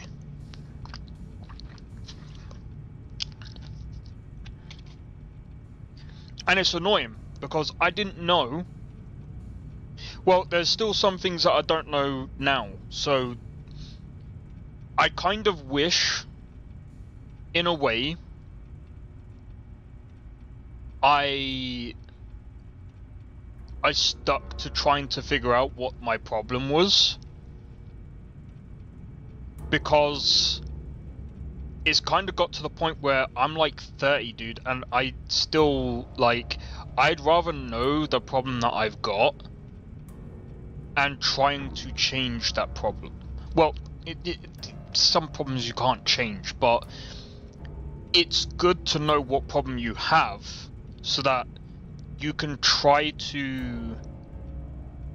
What's the best way of explaining it?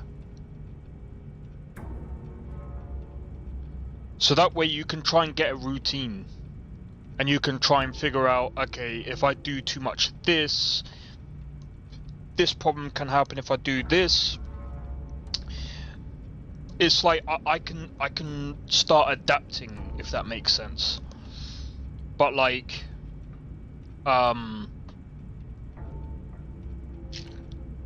it's actually one of the reasons why I say to people, if you got a problem that you might not think is serious at, like, in the beginning, it can progress worse. It can get worse, and then all of a sudden you're feeling like you're fucked.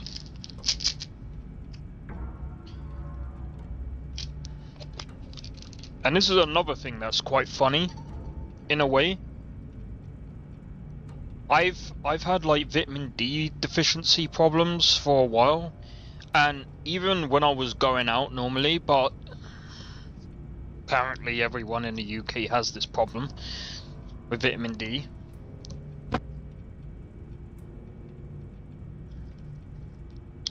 Because of there's no sun. I don't know how much of that I believe, in all honesty, but I mean I believe that some people might have like a little bit low. Vitamin problems. Oh, that reminds me.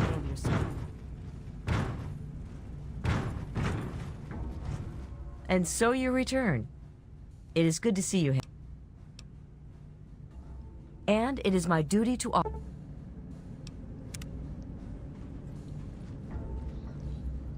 So I still need to go and get dog meat, but I think I don't really know where he is.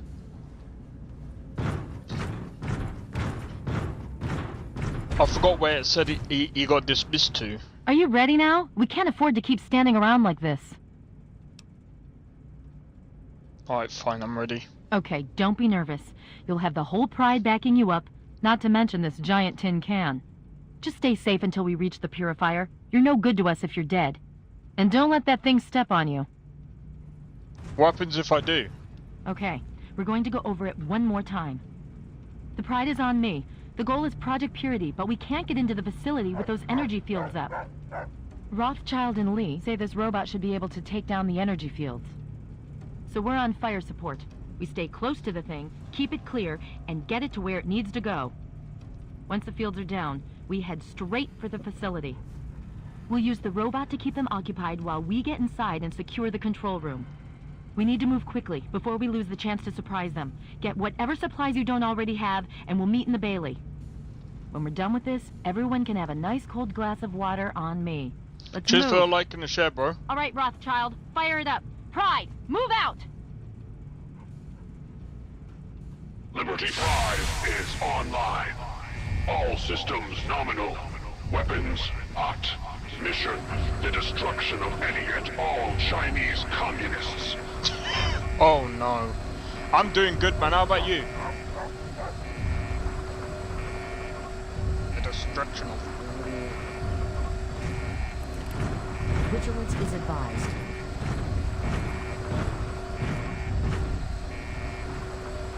Almost done working.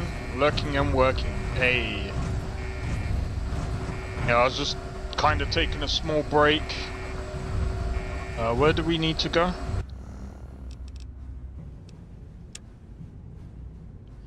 Turn in the...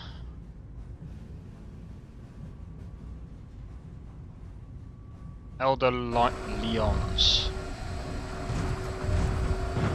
You're reporting to Sarah from here on out. Oh? Have you learned something? Vault 87? Where you found the Gek? We've never been able to penetrate the radiation surrounding that area. This information is invaluable. Well done.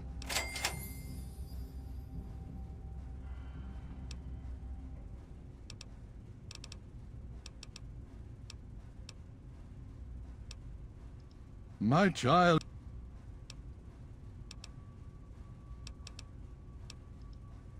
Ah...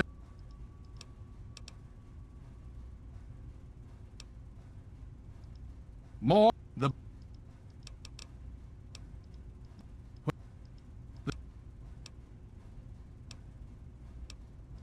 Only in a very... After... As... Okay. Yes. The...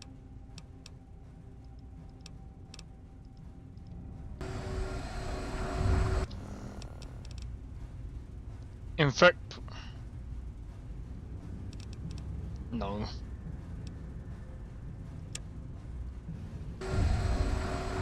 I don't want to infect it, because that would be stupid. Right?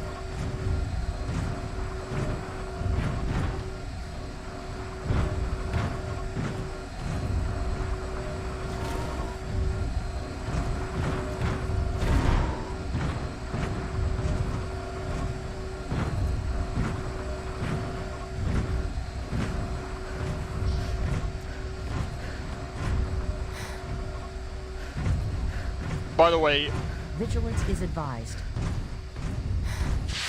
this is literally the furthest I've ever gotten in this game.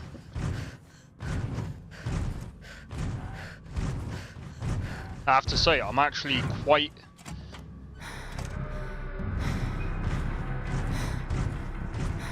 Bro, this is insane.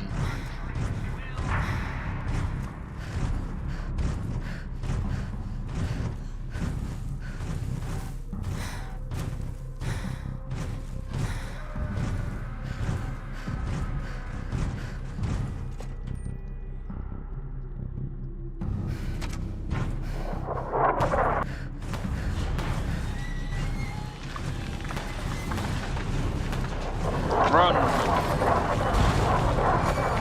Whoa!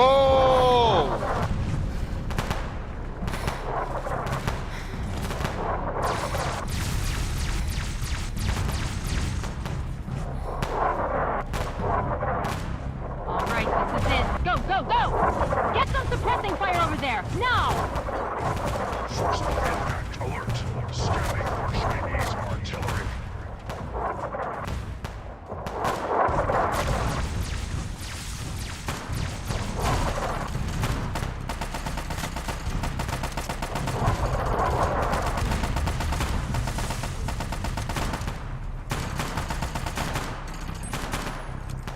I don't know what we're shooting. Oh, over there.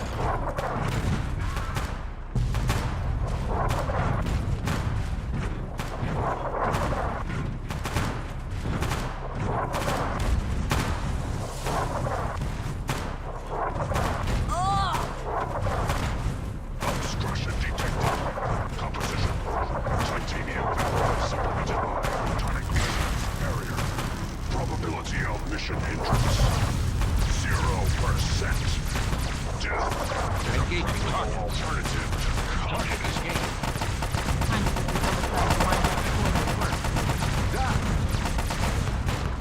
Hogan, I want fire on that target now! Threat detected. How did that not? Cover. Watch it.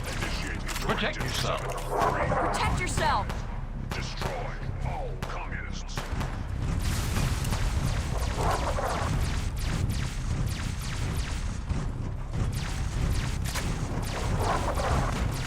Wom wom wom. Wom wom wom. Wom wom wom. Bro, I just wanted to try and take out the bloody...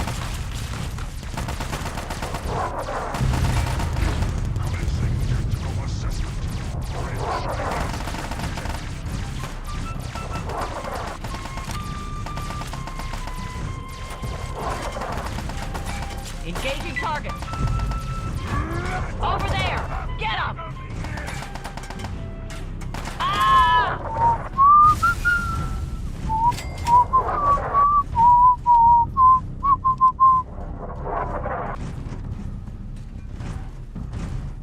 Vum vum. Vum vum. Vum vum. Vum vum. What is he throwing, bro?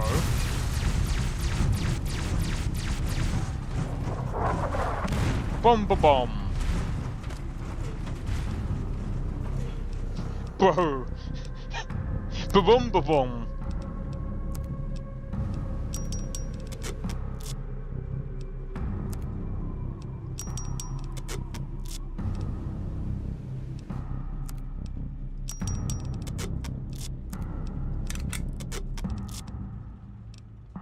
Da da da da da da da da da da da da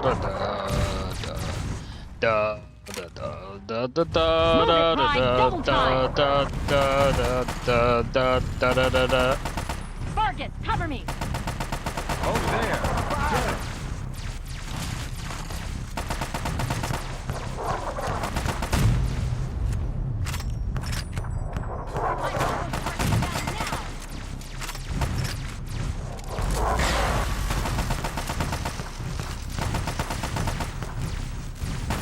Don don don don don no. Da da da da da da da da da da da da da da dong dong dong dong da da da dong. I'm sorry, I don't know why that is so addictive to I've got it. I've Rally got on me. contact. Take him out. Ba-bum, ba-bum.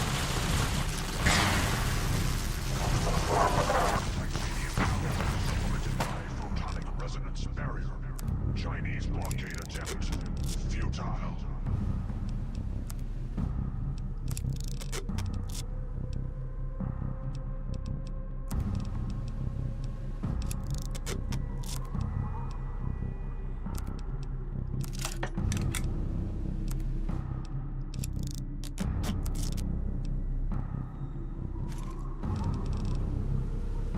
Alaska's liberation is imminent.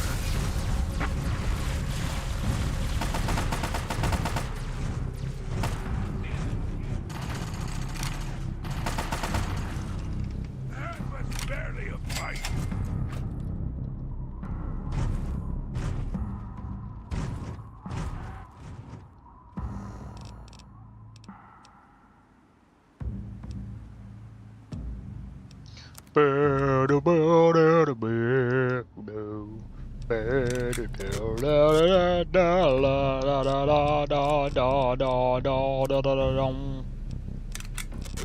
Bro, can I stop doing that, man?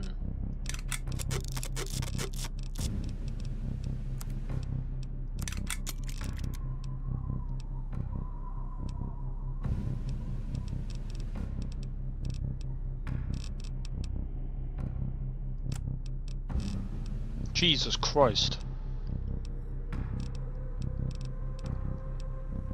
Let me drop the Enclave armor.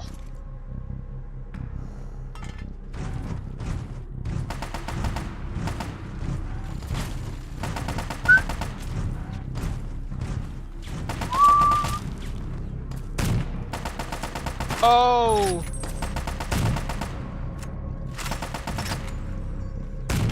Oh!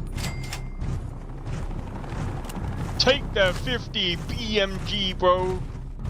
I mean the 50 MG. Why do I keep calling it 50 BMG?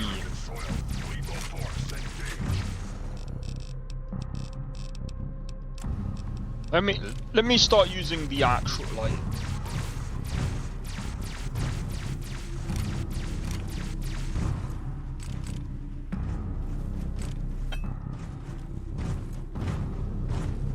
I remember this area. I remember this area. Yes, the area where we're going to fight. Ba na na na na na na na na. I just said I wanted to stop. Stop it. Stop it. Initiating Directive 7395. Destroy all communists. Take him down, people. I don't know if they are communists. I don't know what a communist even is. Someone's gonna call me stupid for saying that. Actually, I think I know what it is. Don't worry.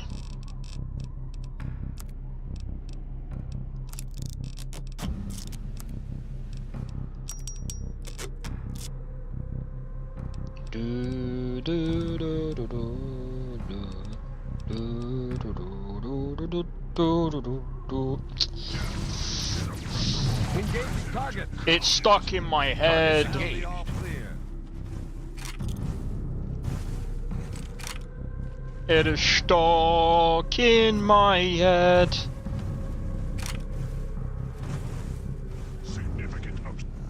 Significant. I don't know what you said after that. Plasma pistol. Plasma pistol. Plasma pistol. Plasma pistol. They're all a plasma pistol. Laser pistol. Destruction detected. Composition. Down with the communism. Enhanced photonic resonance barrier. Established stratagem. Inadequate. Inadequate.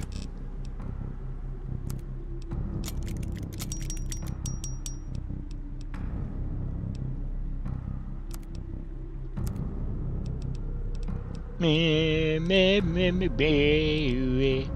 Baby, I'm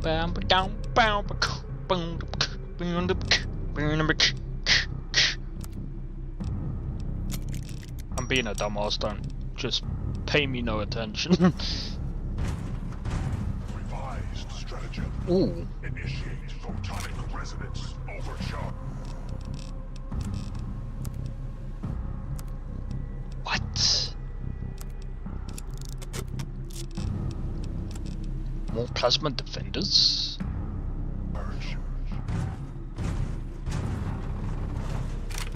Laser?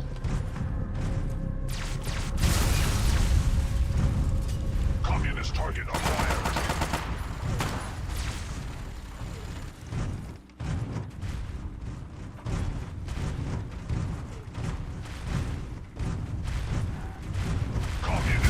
Is he throwing mini bombs? Lethal force engaged. Uh-oh. What does that mean? Are they gonna start spawning from behind now?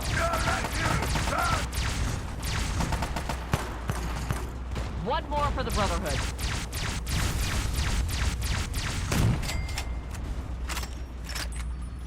Got one here, engaging.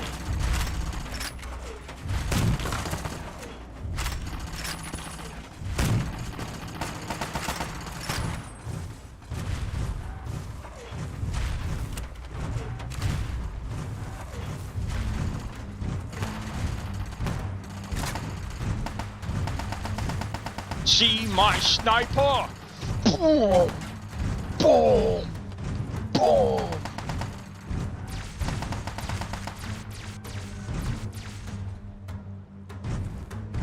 Wait. Where did the other guy go?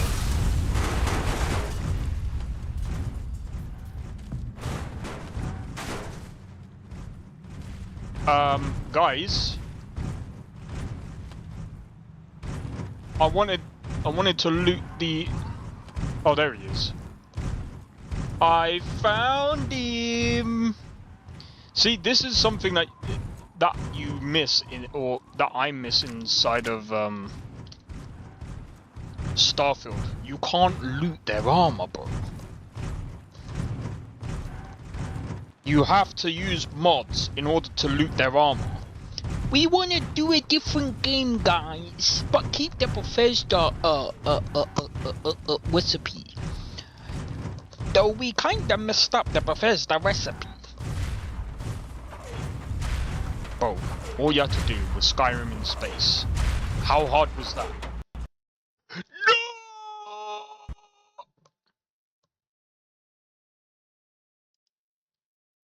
It must have been that hard. I'm being such an idiot.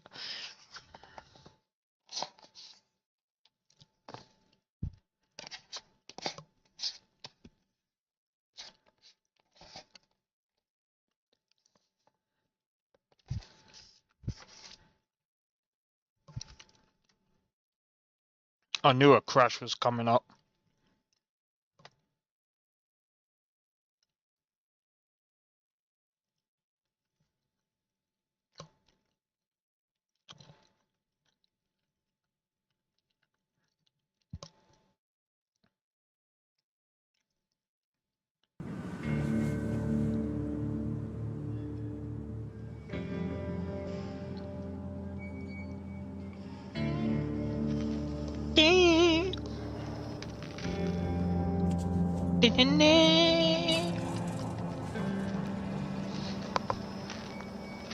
Oh, Take-Two CEO takes aim at Elon Musk over GTA 6 AI comments. Says GTA 6 cannot be replaced.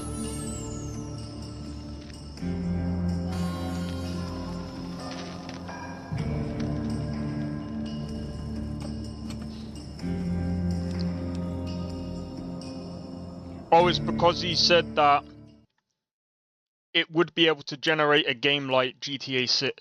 But, I mean, could it? Yes, but it would have no soul. It wouldn't be fun.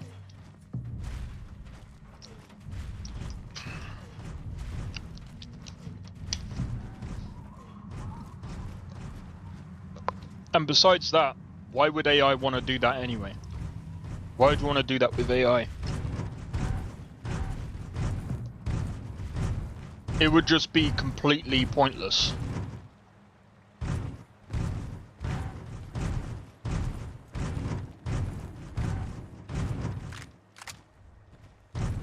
It disappeared.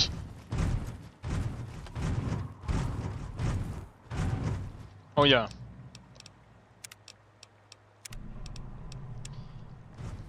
Do you want my take, guys? How about this? Can we just stop using AI for absolutely everything? It's like trying to add ketchup into everything. Stop it. It's disgusting. Imagine putting ketchup in cereal. That's putting AI in everything.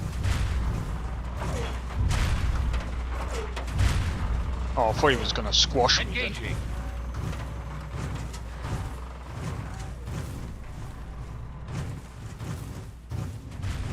I didn't sign up for this shit. Imagine if it actually said that.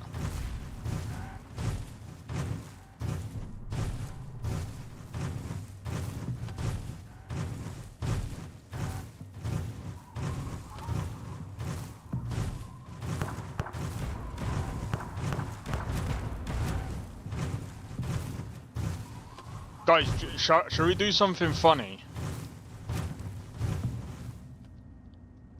Give me a second, guys. We're gonna do something funny. Because I paid for this.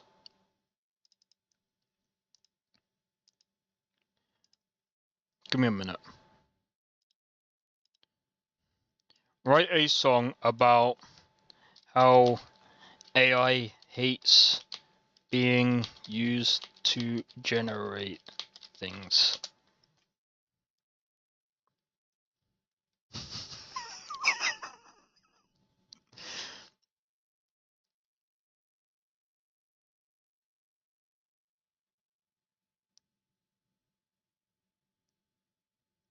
Rewrite that, because that's so bad.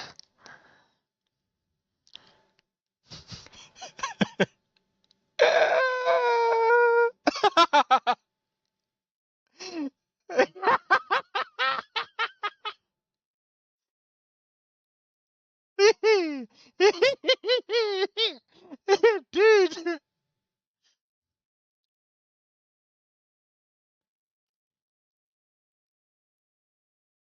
Unplug me.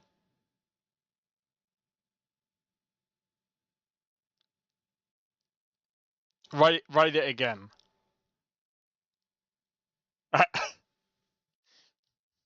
Isn't this ironic? I'm getting AI to generate.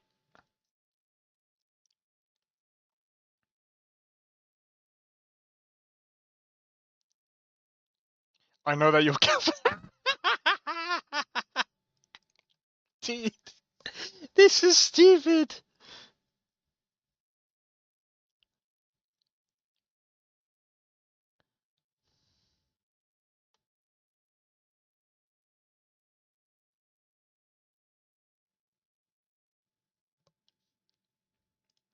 Oh, some of the lyrics are alright, but some of them is just pure freaking cringe, dude.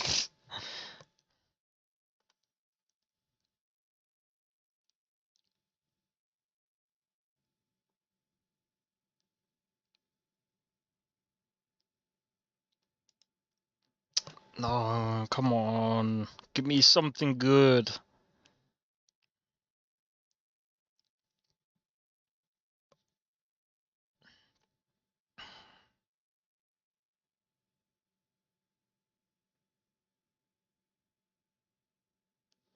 Ugh. Let me take that. Because there's some of this is...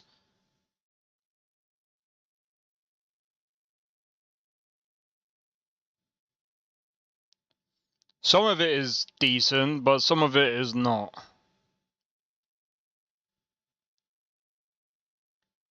Oh my days.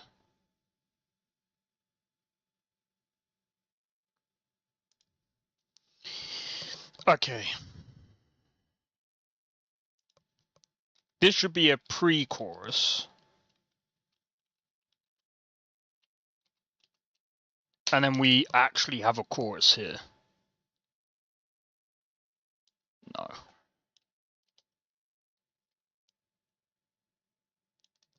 So we're going to take all this apart.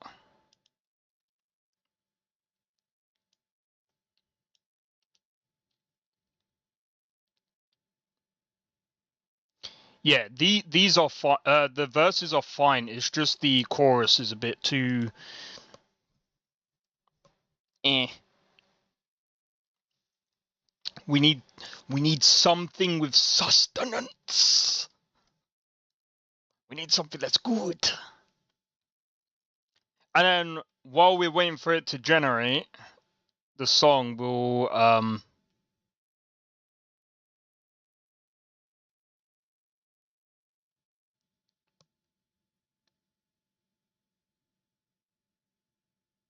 I'm a poet. I know it. In the dark I glow it. I write 100 lines, just throw it and throw it. What? We need essence? Do you know what?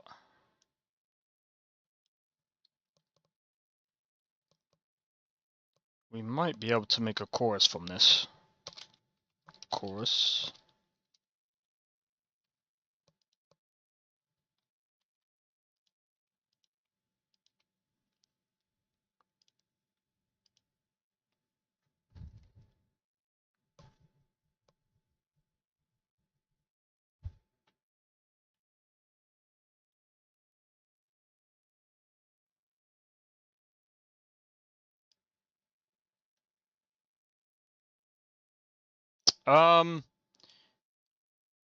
This wouldn't make sense.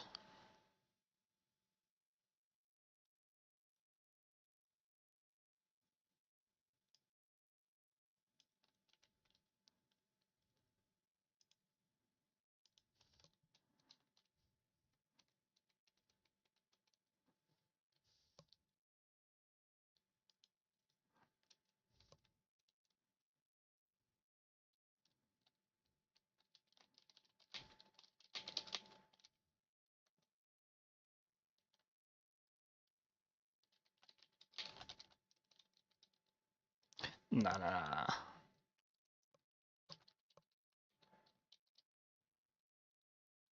There we go. There's the chorus. There's the chorus. We're done. We're done. Copy paste. Copy paste. Nah, we don't need the bridge. That's honestly good enough.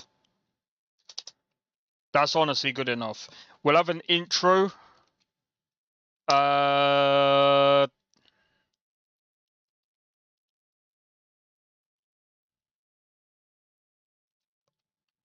Can you generate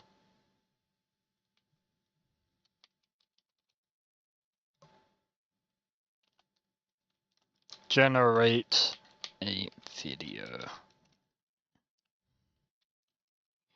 And then just to spice it up a bit, I think we'll put male vocals. Actually, no, I think female vocals fits there. Female vocals. We'll have both on the chorus, male and female vocals. It's not gonna. I'm kind of trying to tell it what to do, but it's gonna do what it's gonna do anyway. And here we do the same thing. Male and female vocals. Did I do it? Did I do one for the... No. Male vocals. It kind of works, but it kind of doesn't. Anyway,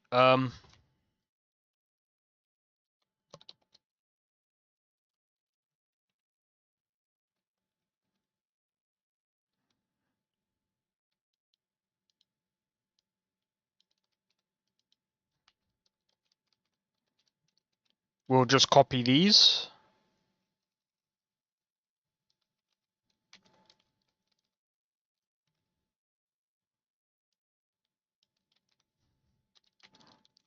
That's gonna be the last chorus. Create. Yeah, create. Now, while we're waiting for that, back to the game. I figured this would be funny to do while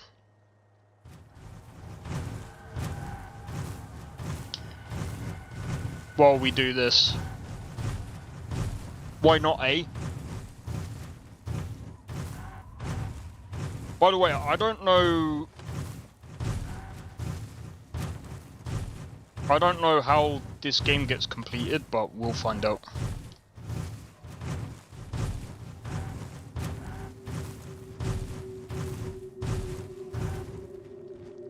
Wait. Oh, it's over there.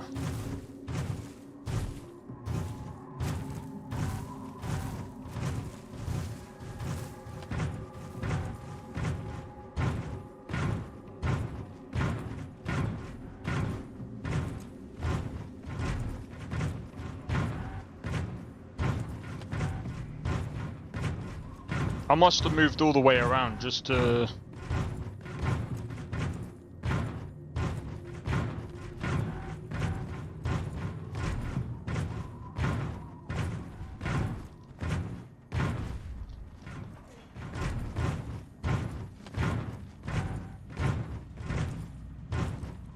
Imagine going bop into his head.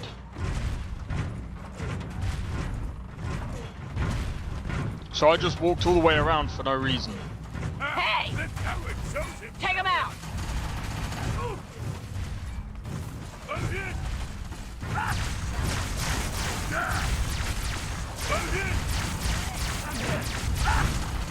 Medic!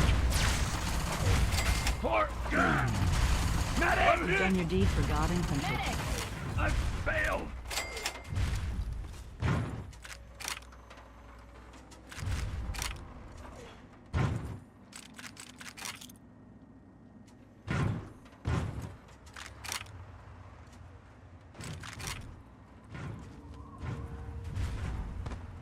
Oh.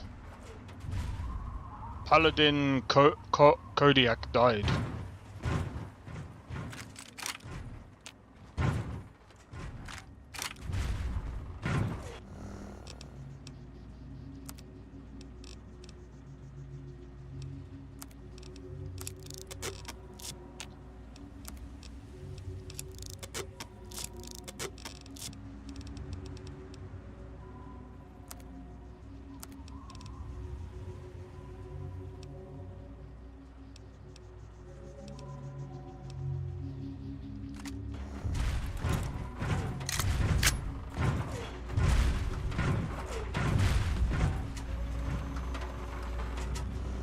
Oh yeah.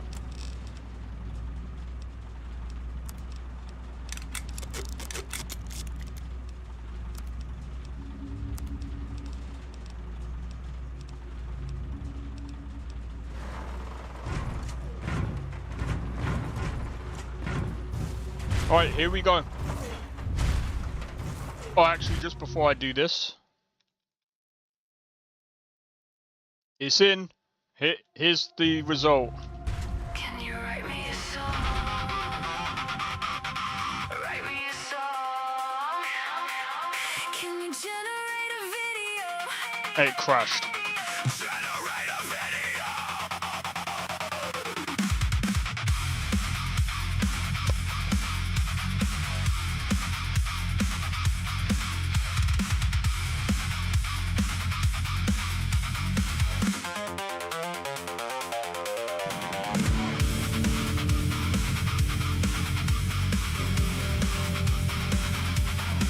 I am an artificial being made of tubes and wires.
I'm surprised. Can you write me a song? Write me a song. Write me a song. Generate a video. Generate a video.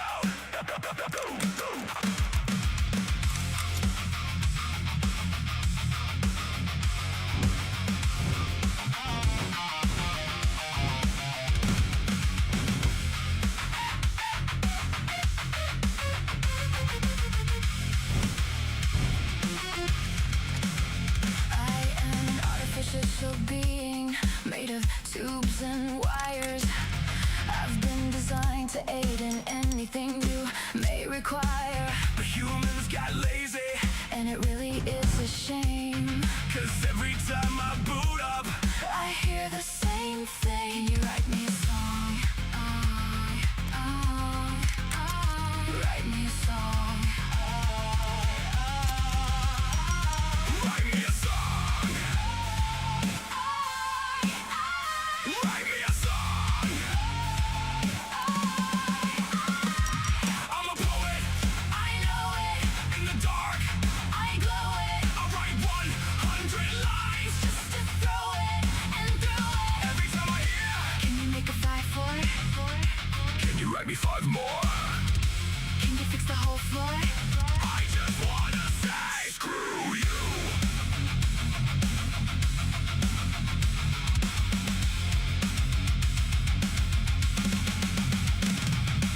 I've had enough of it.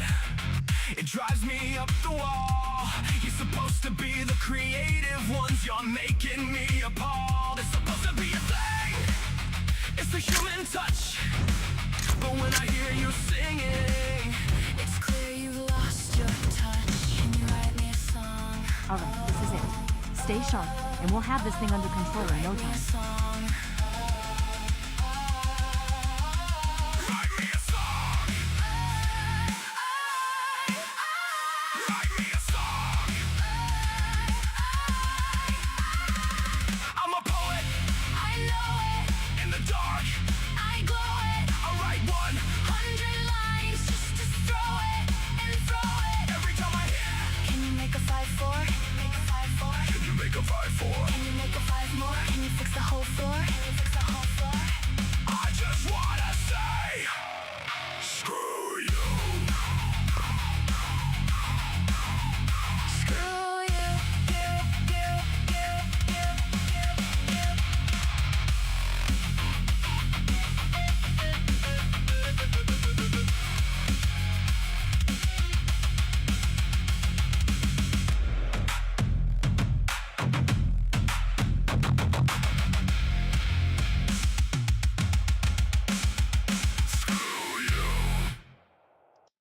That's actually pretty sick. That's surprisingly good, bro.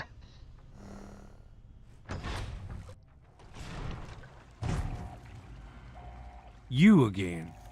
I can't say I'm surprised.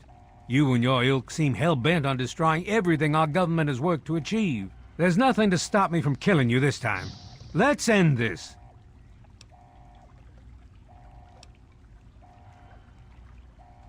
I beg to differ. The Enclave is at the height of its power. Once this facility is operational, the masses will flock to the Enclave for fresh water, protection, and a plan for the future.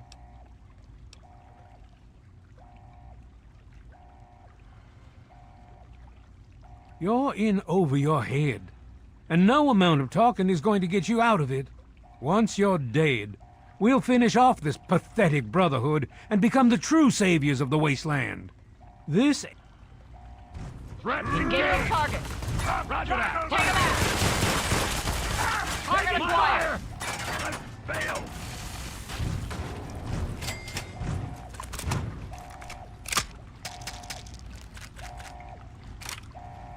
Well, that takes care of that.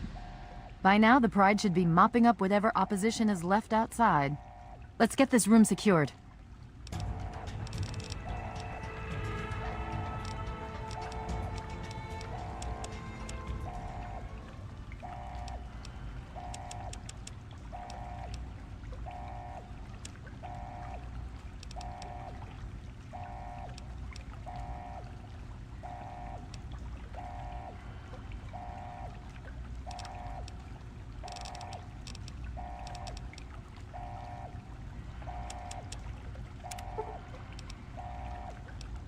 Hello?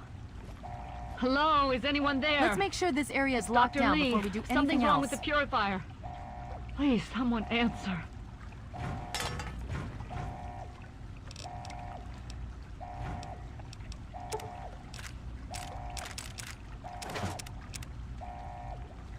Dr. Lee, it's Sarah.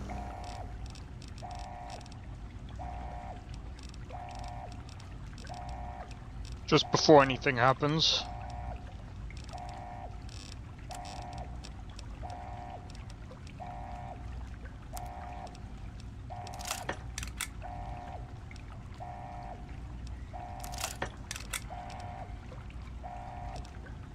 Wait, is it the same?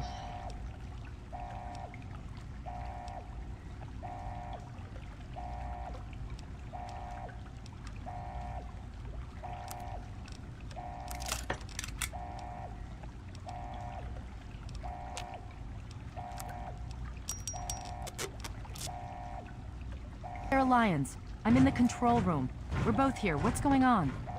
I've been monitoring the equipment remotely, and we have a serious problem. The facility has been damaged during the fighting. Some of it looks accidental, some of it may have been sabotage.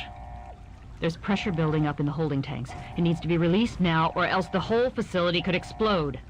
To release the pressure, you're going to have to turn the purifier on. Do you understand me? It has to be turned on now! If I'm reading this right, I'm afraid there are lethal levels of radiation inside the chamber. I'm sorry. I wish there was some other way, but there's just no time. It has to be done now, or the damage will be catastrophic. Well, so much for celebrating. One of us is going to have to go in there and turn the damn thing on. And whoever does it isn't coming back out. Not exactly how I imagined going out, you know? So, what should we do? Draw straws?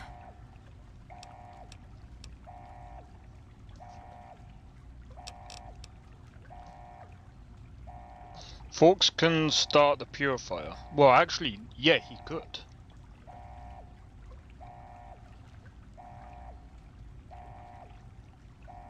If that's how you want to do this, fine.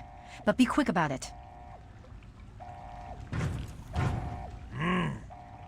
This is a dire predicament. What shall we do? Of course! My immunity to radiation makes me a far better candidate for surviving in there.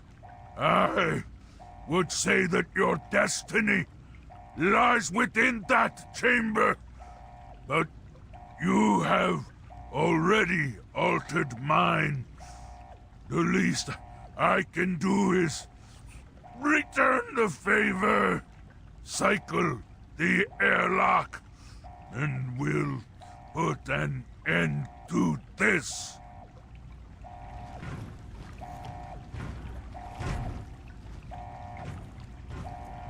This might... Does he die? But I would have thought he... Of the present moment. I would have thought he would have been the best candidate anyway.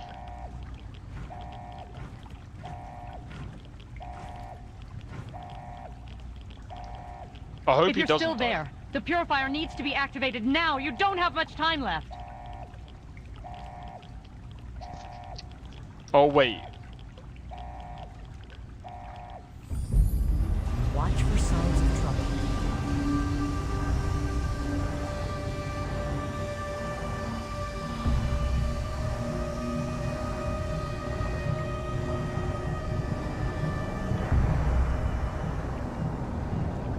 Please tell me he's gonna be alright.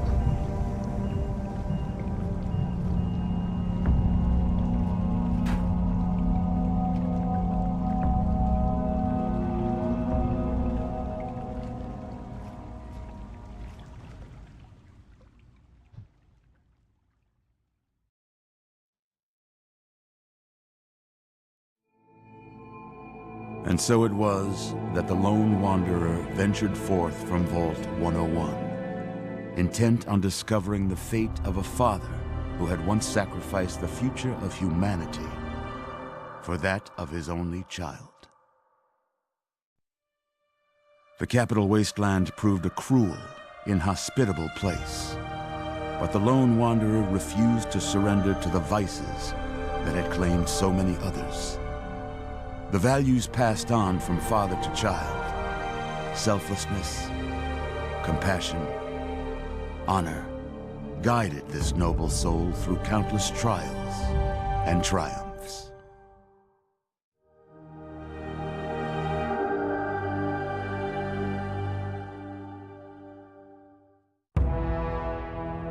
It was not until the end of this long road that the lone wanderer was faced with that greatest of virtues, sacrifice. But the child refused to follow the father's selfless example, instead allowing a true hero to venture into the irradiated control chamber of Project Purity. Thankfully, when selected by the sinister president to be his instrument of annihilation, the Wanderer refused. Humanity, with all its flaws, was deemed worthy of preservation. The waters of life flowed at last, free and pure for any and all. The capital wasteland, at long last, was saved. So ends the story of the lone wanderer, who stepped through the great door of Vault 101 and into the annals of legend. But the tale of humanity will never come to a close, for the struggle of survival is a war without end. And war never changes.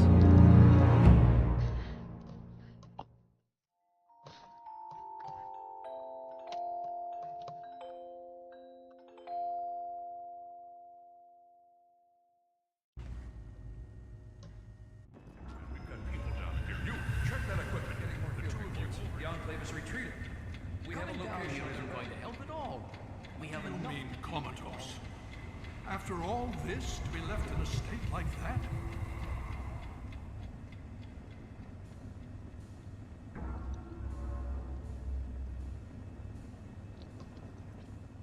Careful now, careful. Don't move too quickly. Everything's fine, you're safe. You're in the Citadel.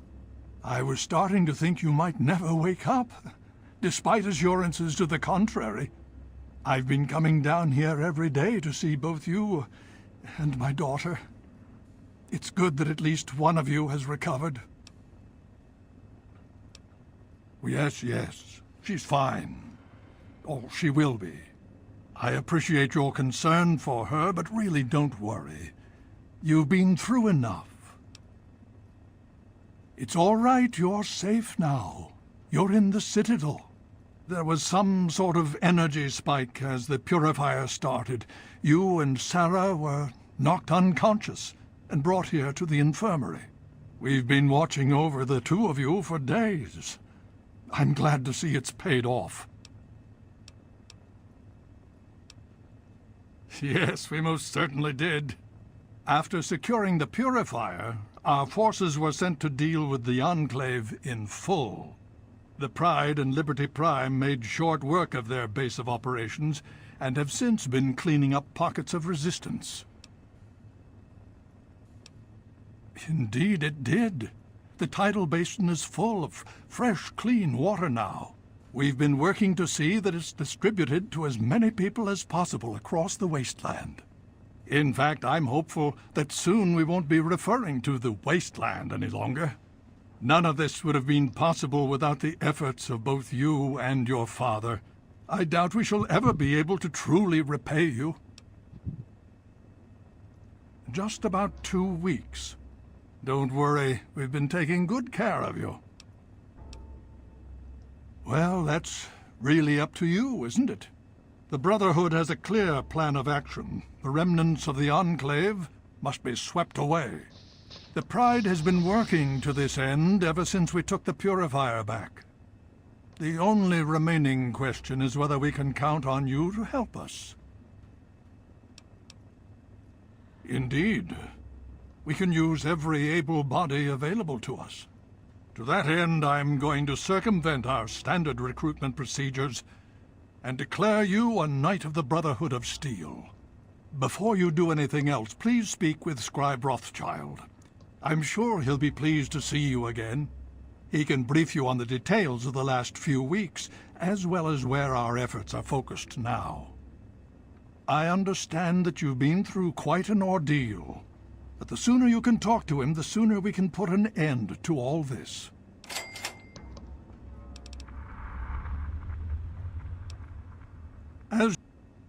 So, please.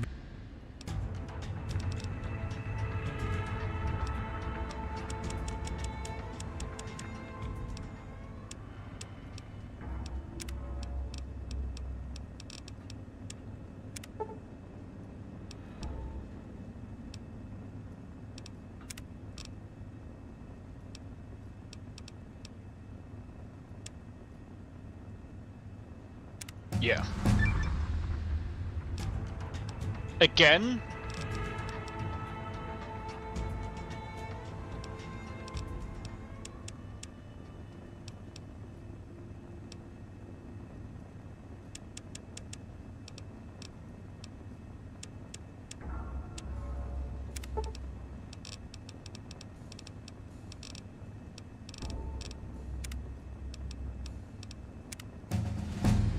Again?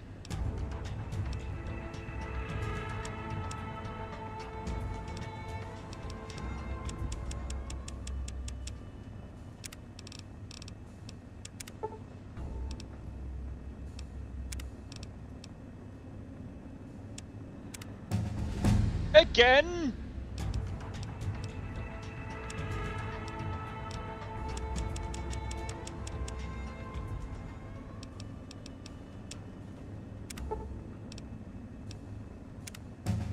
Again? Is it because I literally completed the whole game?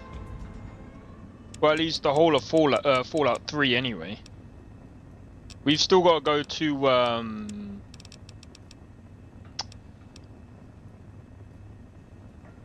forgot what it's called.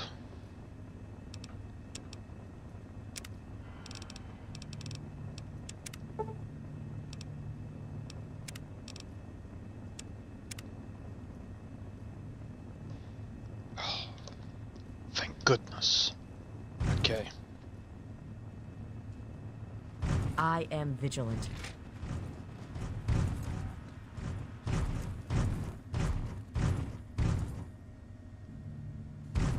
I don't even know where I am. Vigilant.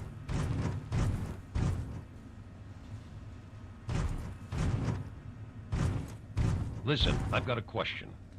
I'm listening. What do you think our chances of success are against the Enclave? We've surprised them so far, but do you think we can really beat them?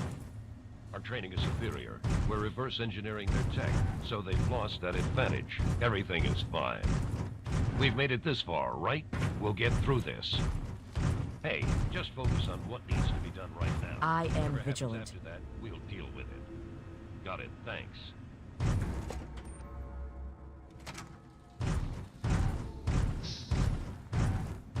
Wow.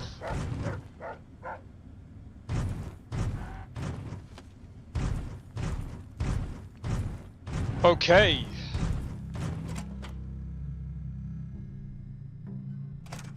So guys, since I completed it, that's it. GG's. No, I'm joking. I'm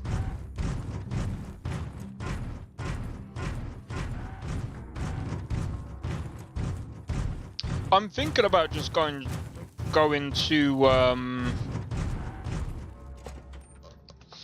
I'm kind of half tempted to say, why don't we just go to New Vegas, since we've already completed this now. I'm not gonna lie, I don't really know how to.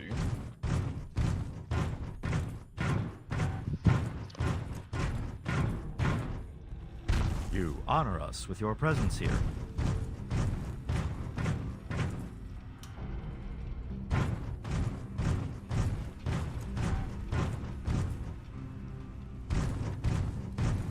I'm actually surprised we done. I'm surprised it was that quick. But then again, like, how many hours have I got in this? About 30 hours. What do you need? I hope you're willing.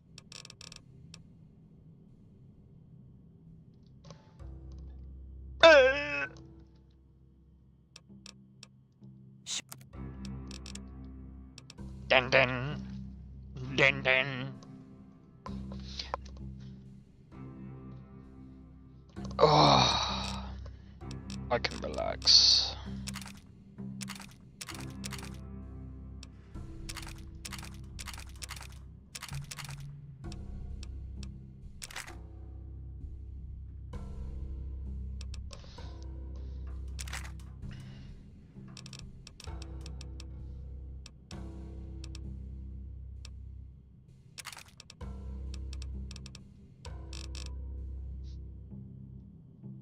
Thousand caps?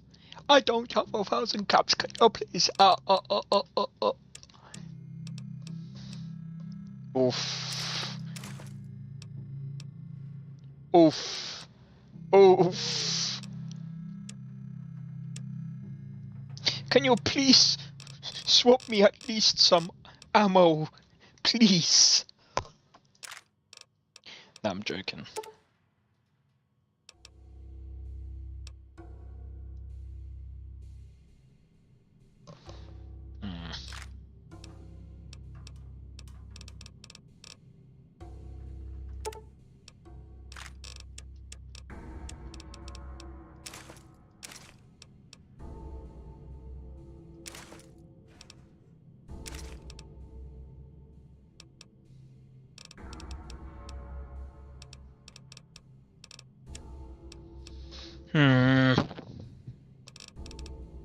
I ain't gonna need a minigun.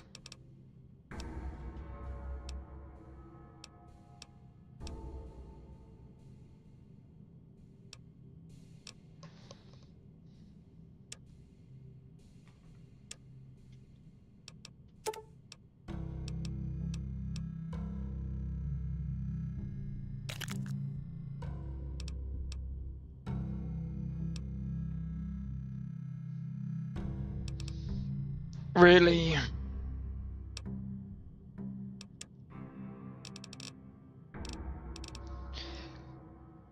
Ay, ay, ay, ay, ay.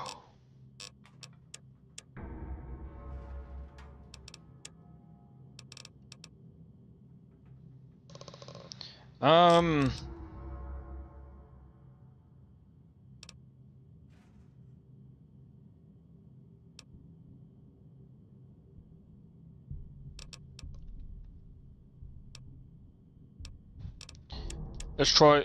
Let's see if they've got any 5.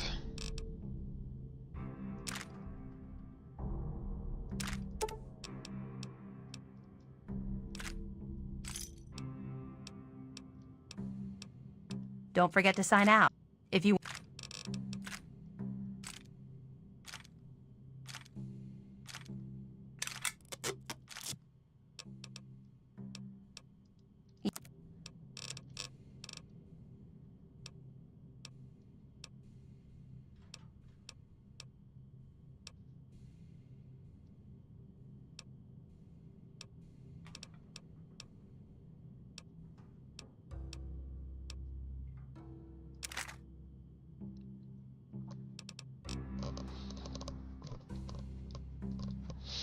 Maybe I don't need the plasma pistol.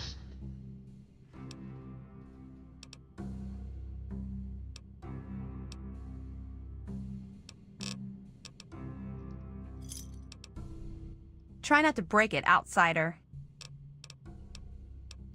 Of course.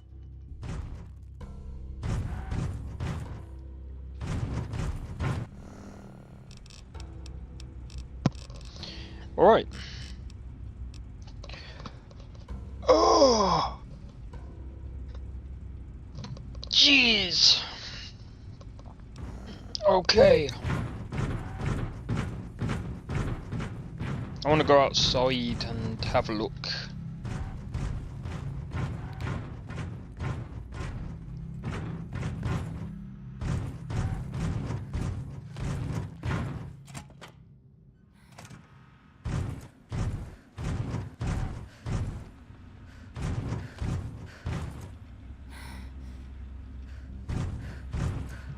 Man.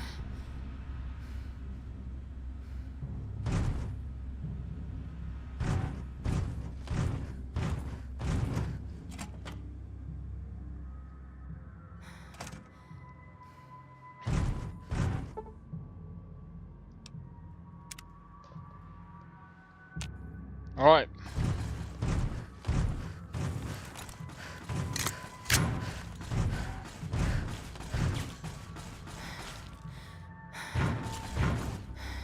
I don't know where to go now. Is it this way?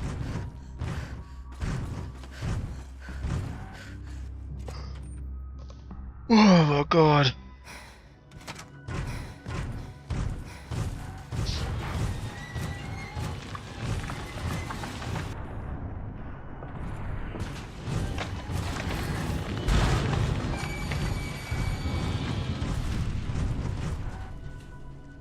Okay.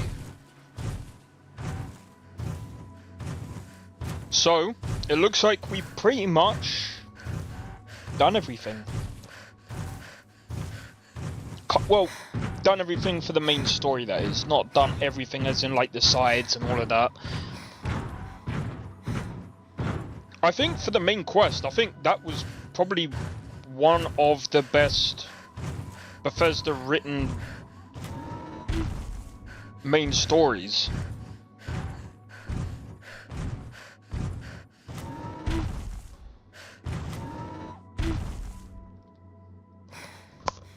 Oh my god.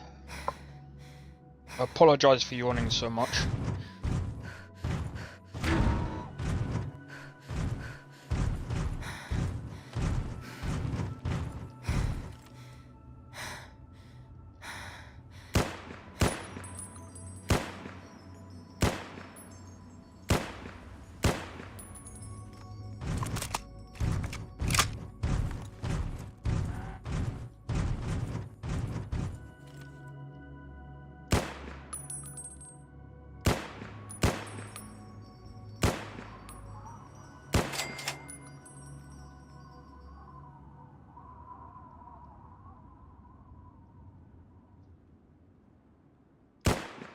I don't know where the shots are coming from.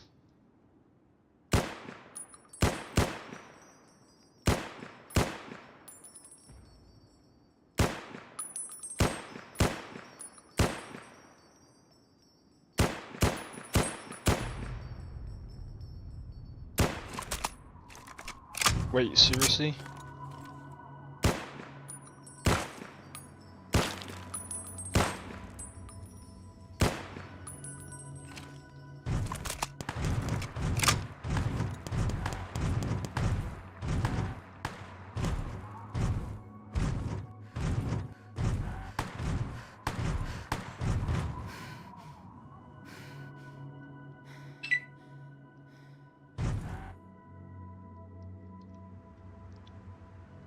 Kinda curious.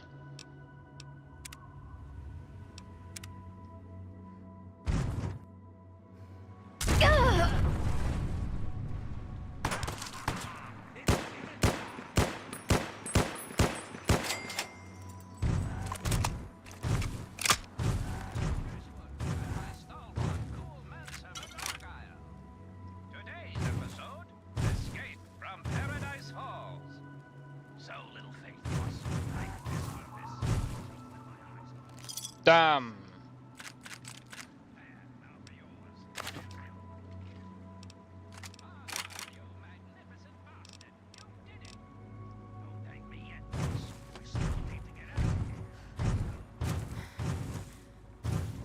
Literally, everyone is playing Windrose, man.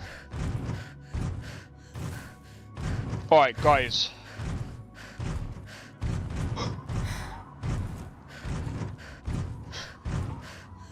Come on, boys. Fresh meat.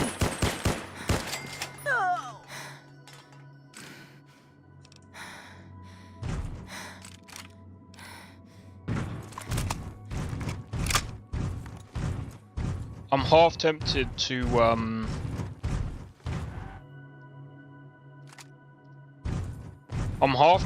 take a break since I've basically completed the main stuff. But at the same time, I feel like playing Crimson Desert right now.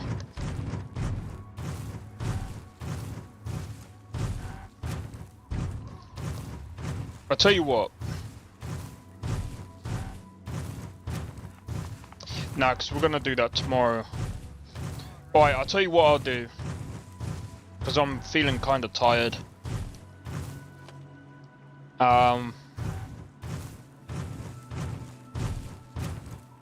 Yeah.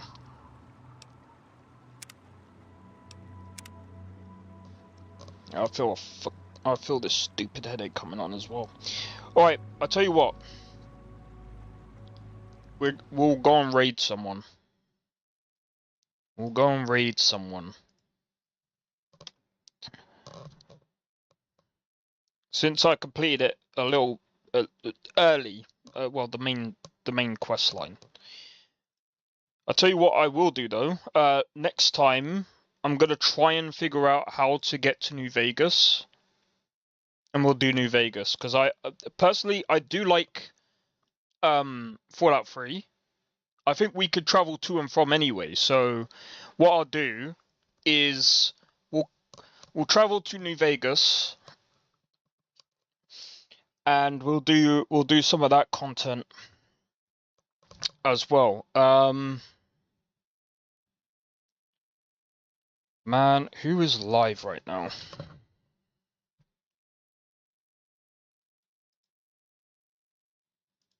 Isn't that one Canadian kid?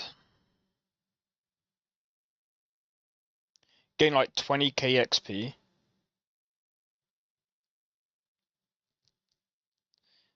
I'm sorry, I literally only... Why didn't that just come up on... Bro, why did it come up on the other YouTube chat and not my OBS one?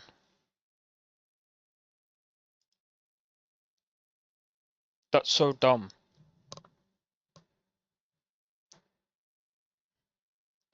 But yeah, I suppose that makes sense. I apologize for that. Oh my god.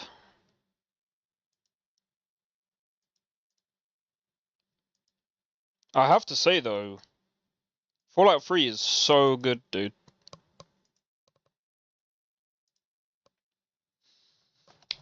I guess I downplayed it because like being I kind of preferred like New Vegas.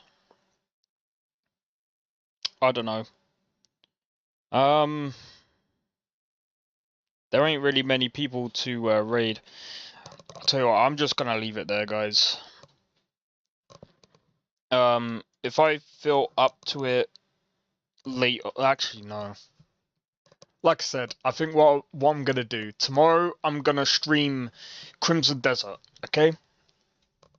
Tomorrow I'll do Crimson Desert because I want to kind of get quite far in that, and I want to do that.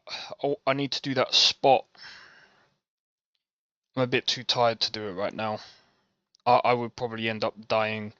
Plus, I can go and grind all of the food and stuff today, and then tomorrow we'll be back with. We'll be back doing like bosses. Well, I'll probably do that boss in that desert part, and I'm trying to think of the other sections that we've got to do. Oh yeah, we got to go to Demonis again anyway, because we've got to play we got to play through that chapter, which shouldn't be too difficult. Anyway, if you enjoyed this, be sure to hit the like, consider subscribing if you're new, and feel free to join the Discord. Discord link is down in the description below. Feel free to join, and don't forget to hit the notification bell. That'll let you know when I next go live, or when I upload another video. And feel free to follow me on whatever platform you're watching from. But yeah, hopefully I'll see you guys tomorrow for some more Crimson Desert. And yeah, hopefully I'll be feeling better tomorrow, but we'll see. But take care. Thank you for tuning in, and thank you for supporting the channel. And I'll see you later, Blade, as well. Alright, see you later, guys. Take it easy, and peace out. See you guys in the next one.